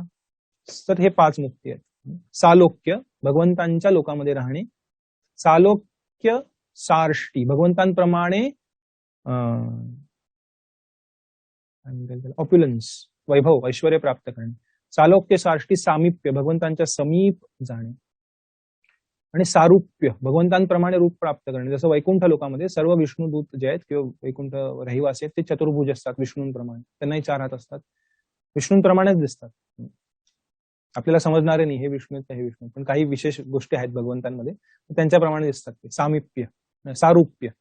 सालोक्य सार्ष्टी सारूप्य सामिप्य आणि सायुज्य. सायुज्य म्हणजे भगवंतांच्या ब्रह्मज्योतीमध्ये जो प्रकाश आहे त्यामध्ये विलीन होणे. पण ह्याचा स्वीकार भक्त करत नाहीत. याला स्पिरिच्युअल सुसाइड म्हणतात, ज्याद्वारे तिथं कार्य नाहीये, तिथे अशी मुक्ती कधीच भगवंतांचे भक्त स्वीकार करणार नाही. ह्या चारही नाही स्वीकार करणार पहिल्या, जर तिथे सेवा नसेल तर. पण सेवा असते तिथे, त्यामुळे सांगण्यात आलेलं आहे की विनामत सेवनम जना, माझ्या सेवेशिवाय ह्या मुक्ती स्वीकार करणार नाहीत भक्त. भले भौतिक जगतात जन्म मिळू दे, पण तुमची सेवा हे महत्वाचं आहे भक्तासाठी, भगवंतांना प्रसन्न करणं. त्यामुळे ह्या चार आहेत. आणि सायुज्याला भगवंतांचे भक्त स्वीकार नाही करत त्याचा. त्याहून भौतिक जगतात जन्म घेणं चांगलं, कारण तिथे कार्य आहे, आपण भगवंतांची सेवा करू शकतो. योगिंद्र आणि चातुर्मास बद्दल सांगा. योग निद्रा, ओके ओके, योग निद्रा आणि चातुर्मास. हरे कृष्ण. ठीक आहे. चातुर्मास पालन केले जातात आध्यात्मिक प्रगतीसाठी. विशेष महिने आहेत आणि काही गोष्टींचंही पालन होतं. जसं पहिल्या महिन्यात काही गोष्टी स्वीकार करत नाहीत भक्त, कारण त्याच्यासाठी आरोग्याची कारणही आहे आणि आध्यात्मिक कारण आहे. जास्तीत जास्त आध्यात्मिक गोष्टी पालन करण्याचा प्रयत्न केला पाहिजे या महिन्यांमध्ये. तर त्याचं डिटेल वेगळी चर्चा होऊ शकते, पण इथे आपण या विषयाची चर्चा. योगनिद्रा, कुठल्या योगनिद्रेबद्दल बोलत आहात आपण त्याच्याबद्दल माहित नाही. भगवंतांची योगनिद्रा आहे एक, महाविष्णूंची, ज्यामध्ये ते योगनिद्रेमध्ये पोहोडलेले आहेत. तर आपण कुठल्या योगनिद्रेबद्दल प्रश्न विचारत आहात ते माहित नाही. प्रणाम प्रभूजी, हरे कृष्ण. प्रणाम. पृथ्वीचा अंत आता अटळ आहे, हे सत्य आहे का? भौतिक जगतात जे जे निर्मिलेलं आहे त्या सगळ्याचा अंत होणार एक दिवस, म्हणून याला भव म्हणतात, भवसागर. भव म्हणजे निर्मिणे आणि तुटणे, निर्मिणे आणि नाश होणे, निर्माण होणे आणि विनाश होणे, हा भौतिक जगताचा नियम आहे. जसं आपलं शरीर निर्माण झालेलं आहे त्याचा नाश होईल एक दिवस, त्याचप्रमाणे पृथ्वी निर्माण झालेली, पृथ्वीचा नाश होईल. कारण पूर्ण ब्रह्मांडाचा नाश होईल. जेव्हा ब्रह्मदेवाचे 50 वर्ष पुढचे पूर्ण होतील, आता 50 वर्षाचे आहेत ब्रह्मदेव, त्यांचे जेव्हा 100 वर्ष पूर्ण होतील, अख्खा ब्रह्मांडाचा नाश होईल. सगळं अमलगमेट होऊन सगळे जे काय म्हणतात एलिमेंट्स आहेत ते एकत्र येऊन महाविष्णूंच्या शरीरामध्ये प्रवेश करतील, पुन्हा नवीन ब्रह्मांड तयार. म्हणून याला भव म्हटलेलं, जे निर्मित होतं आणि नष्ट होतं. थँक्यू प्रभूजी, हरे कृष्ण. थँक्यू प्रभूजी, हरे कृष्ण. तुम्ही आमच्या प्रश्नांची खूप छान आन्सर दिले. हरे कृष्ण. तुमची आमचे गुगल आहात. काहीतरी लिहिण्यात चूक झाली. तुमची आमचे गुगल आहात असं लिहिले त्यांनी. तुमच्याकडे गुगल टायपिंग झालेले काही, तुमच्याकडे जवळपास सर्व क्वेश्चनचे आन्सर असतात. हरे कृष्ण. खूप अभ्यास आहे तुमचा, धन्यवाद. हरे कृष्ण. पण मी गुगल नाही. मी गुगल नाहीये, तुमची आमचे गुगल आहात म्हणतायत. तुम्ही आमचे गुगल आहात असं. Okay okay. गुगल फक्त माहिती देतं, पण आध्यात्मिक ज्ञान जे आपण चर्चा करतो प्रभुपादांद्वारे, भगवंतांद्वारे, हे विजडम आहे. It's not only information, it's not only knowledge, but it is wisdom. ह्यामध्ये अंतर आहे. हे ज्ञान आहे, विज्ञान आहे. एक आहे माहिती, एक आहे ज्ञान, आणि एक आहे विज्ञान. तर आपण विज्ञानाची चर्चा करत आहोत, आध्यात्मिक विज्ञानाची. गुगल फक्त माहिती दिली आपल्याला, पण ओनली इन्फॉर्मेशन एक्सप्लोजन झालेलं आहे, पण देर इज नो विजडम. ती माहिती वापरायची कशी ह्याचं ज्ञान नाही लोकांना, जे आपल्याला भगवद्गीता आणि शिल प्रभुपाद आणि इतर आचार्यांद्वारे मिळतं. हरे कृष्ण. धन्यवाद आपले. भोग लावताना काय मंत्र म्हणायचा प्रभूजी? मागच्या सत्रात सांगितलं मी. प्रभुपादांचा फोटो असेल तर छोटा ठेवू शकता आपण तिथे, आणि भगवंतांचा फोटो राधाकृष्ण, आणि प्रभुपादांचा मंत्र जो आपल्या सत्रामध्ये आपण रेकॉर्डिंग मध्ये पहा, एखाद्या व्हिडिओमध्ये आपल्या, नमो ओम विष्णुपादाय, नमस्ते सारस्वती देवी, हे मंत्र 3 वेळा दोन्ही, आणि मग जय श्रीकृष्ण चैतन्य एकदा, आणि हरे कृष्ण महामंत्र. एवढं तुम्ही आता सुरुवातीला म्हणू शकता. अजून काही मंत्र आहेत जे आपण नंतर म्हणू शकतो. नमो ब्रह्मण्य देवाय, गो ब्राह्मण हितायच, असे मंत्र आहेत. ज्यांना इच्छा आहे ते ऍडमिनला एक मेसेज पाठवा, मी तुम्हाला एखादी त्याची पेज वगैरे किंवा फोटो वगैरे पाठवा. ज्यांना इच्छा आहे ते ऍडमिनला फक्त मेसेज पाठवा की आम्हाला भोग लावताना नैवेद्य दाखवा, कसं करायचं ते, त्याची माहिती विचारा, मी पाठवेन तुम्हाला. प्रभूजी, अर्जुनला कर्मकांडाचे ज्ञान देण्यामागे भगवंतांचे काय प्रयोजन होते? कारण अर्जुनाने तसा प्रश्न विचारला होता की मला सुख नाही प्राप्त होणार युद्ध केल्यानं, तर भगवंत सांगत आहेत सुख प्राप्त होण्यासाठी सुद्धा, या भौतिक जगतातलं सुख प्राप्त होण्यासाठी सुद्धा कर्म करणं महत्वाचं आहे. लक्षात घ्या, भगवंत अर्जुनाला सांगत आहेत, पण फक्त अर्जुनासाठी सांगत नाहीयेत, प्रत्येक स्तरावरच्या जीवात्म्यासाठी सांगत आहेत. जसं पुढेही चर्चा येईल, ध्यान योगाची चर्चा येईल, कर्मयोगाची येईल, ज्ञान योगाची येईल पुढे 13व्या अध्यायापासून पुढे. अर्जुनाला ह्या गोष्टींची गरज नाही. अर्जुन शुद्ध भक्त आहे भगवंतांचा, पण इतर स्तरावरचे अनेक लोक आहेत जे ऐकणार आहेत भगवद्गीता, ऐकत आहेत आणि ऐकणार आहेत नंतर. त्या सर्वांसाठी भगवंतांनी हे ज्ञान दिले, ज्याद्वारे जर ते शुद्ध भक्तीचा स्वीकार करू शकणार नाहीत तर हळूहळू का होईना त्यांची प्रगती झाली पाहिजे, या दृष्टिकोनाने भगवंतांनी दिलेलं. भक्त भगवंतांना अर्पण केलेला प्रसाद सेवन करतात. जर एखाद्याने गणपतीचा प्रसाद खाल्ला तर तो प्रसाद भक्त खाऊ शकतो का? प्रसाद दिला तर तो भक्त प्रसाद खाऊ शकतो. गणपतीचा प्रसाद दिला तर प्रसाद भक्त खाऊ शकतो का? तर कसं आहे, जसं मी म्हटलं, गणपती ब्रह्मदेव आदी शुद्ध भक्त आहेत, पण ते देवी देवतांचंही कार्य करतात. त्यामुळं काय होतं, जेव्हा त्यांना योग्य भावनेद्वारे जर नैवेद्य नाही दाखवला गेला तर तिथे भौतिक भावना त्यामध्ये सामावलेली असते. त्यामुळे जरी देवी देवतांना जरी एखाद्याने नैवेद्य लावला तरी तो जर योग्य भावनेने करत असेल, आणि सर्वोत्कृष्ट गोष्ट ही आहे की देवी देवतांना जरी दाखवायचा असेल नैवेद्य, तो भगवंतांना दाखवून त्यांना दाखवला तर त्यांना जास्त प्रसन्नता होईल, कारण ते सुद्धा भगवंतांचे भक्त आहेत. जसं जगन्नाथपुरीमध्ये होतं, मी कथेत सांगितलं जगन्नाथपुरी, मागे विमला देवी आहेत, पार्वती देवी, तर जगन्नाथांचा प्रसाद त्यांना दिला जातो, अर्पण केला जातो. ही कथा आपण पाहिली, नारद मुनींची, पार्वती देवी, शंकर, त्यांना प्रसाद मिळाला भगवंतांचा, ते खूप खुश झाले. तर या पद्धतीने, त्यामुळे हे सर्वोत्कृष्ट नाहीये, पण आपण समाजामध्ये राहतोय, अनेक वेळा आपण भोग न लावलेल्या गोष्टी लोक कधी कधी खातात. तर जर देवी देवतांचा प्रसार असेल तर काही हरकत नाही, पण आपण ज्यांना हे ज्ञान आहे त्यांना त्या गोष्टी करण्याची गरज नाहीये. पण समाजाच्या दृष्टिकोनातून आपण समाजात राहतो तेव्हा अशा गोष्टी आपण करू शकतो, त्याच्यात काही फार असं मोठं दुविधा नाही. हरे कृष्ण प्रभूजी, आम्ही शाकाहारी आहोत, रोज देवाला प्रसाद अर्पण करतो, पण कांदा आणि लसूण आम्ही वापरतो, तर काय करावे? प्रसाद अर्पण करावे की नाही? नाही, ह्या गोष्टी भगवंतांना अर्पण केल्या जात नाही, देवी देवतांनाही अर्पण केल्या जात नाही सत्वगुणामध्ये. तर आपण हे अर्पण नाही करू शकत या गोष्टी. जर आपल्याला फारच या गोष्टी आवडत असतील तर आपण इतर गोष्टी भगवंतांना, ज्यामध्ये या गोष्टी नाहीयेत त्या गोष्टी अर्पण करू शकतो. आणि जर शक्य असेल तर आपण या गोष्टी न वापरता अन्न बनवून भगवंतांना अर्पण करू शकता आणि त्याचा प्रसाद म्हणून स्वीकार करू शकता. पण एखाद्याला फारच त्याच्याबद्दल प्रेम असेल, त्या गोष्टींशिवाय अन्न चविष्ट लागत नसेल, एखाद्याला सोडवत नसेल त्या गोष्टी, ठीक आहे, ते मांसाहारासारखं नाहीये, पण ते योग्यही नाहीये एका अर्थाने. पण आपण भगवंतांना नैवेद्य नाही दाखवू शकत या गोष्टींचा. कांदा लसूण जे तमोगुणात आहेत, किंवा चहा कॉफी, या गोष्टींचा नैवेद्य कधीच भगवंतांना दाखवू शकत नाही आपण. भगवंत त्याचा स्वीकारही करत नाही. तर आपण इतर गोष्टींचा नैवेद्य दाखवू शकतो ज्या आपण बनवत आहात त्या गोष्टी. हरे कृष्ण प्रभूजी, 5 मुक्ती मी चर्चा केली त्याची. धन्यवाद.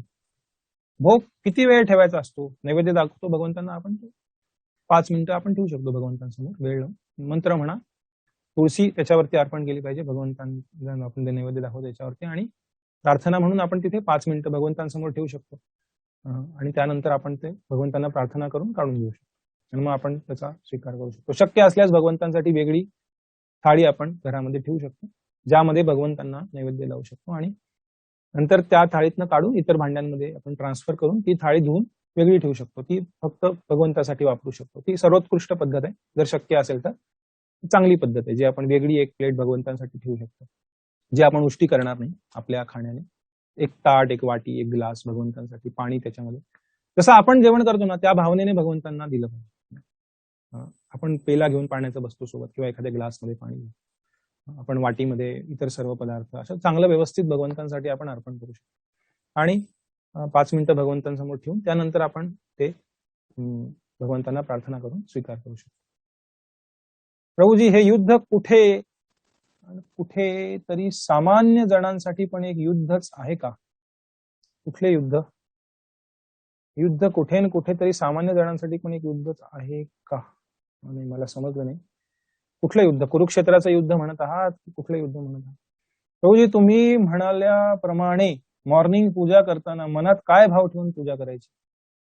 भगवंतांना प्रार्थना केली पाहिजे, मला तुमच्या सेवेमध्ये नियुक्त करा, मला तुमच्या प्रतिहृदयामध्ये प्रेम जागृत करा तुमच्या कृपेने, ही प्रार्थना केली पाहिजे. ही आध्यात्मिक सुंदर प्रार्थना. जरी भौतिक गोष्टींची इच्छा आली तरी भगवंतांकडे प्रार्थना केली पाहिजे, इतरांकडे नाही गेलं पाहिजे. पण आपण आध्यात्मिक स्तरावरती प्रार्थना केली पाहिजे की मला तुमच्या सेवेमध्ये आणि तुमच्या भक्तीमध्ये प्रगती करण्याची बुद्धी आणि शक्ती द्या. ह्या गोष्टी आपण प्रार्थना करू शकतो. आणि प्रत्येकाची वैयक्तिक जे काही आपल्या जीवनामधले अडथळे असतील भक्ती मार्गावरचे, त्याच्यासाठी आपण ही भगवंतांना प्रार्थना करू शकतो. प्रार्थना हृदयातनं झाली पाहिजे, प्रामाणिकपणे झाली पाहिजे, ते महत्वाचं आहे. Thanks Prabhuji for answer on not using कांदा लसूण नैवेद्य. हरे कृष्ण. हरे कृष्ण. धन्यवाद आपल्या सर्वांचे. आपण आज इथे थांबूया आणि आपण 16 श्लोकांची चर्चा केली. तिसऱ्या अध्यायातले जवळपास 1/3 अध्याय संपलेला आहे. 43 श्लोक आहेत आणि पुढच्या 2 आठवड्यामध्ये आपला हा अध्याय पूर्ण होईल. तर पुढच्या मंगळवारी आपण 17व्या श्लोकापासून पुढची चर्चा या तिसऱ्या अध्यायाची करूया. आणि या रविवारच्या कार्यक्रमाबद्दल आपल्याला व्हॉट्सअप ग्रुपवरती माहिती समजेल.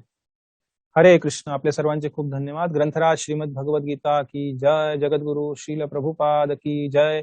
अनंत कोटी वैष्णव वृंद की जय. हरे कृष्ण.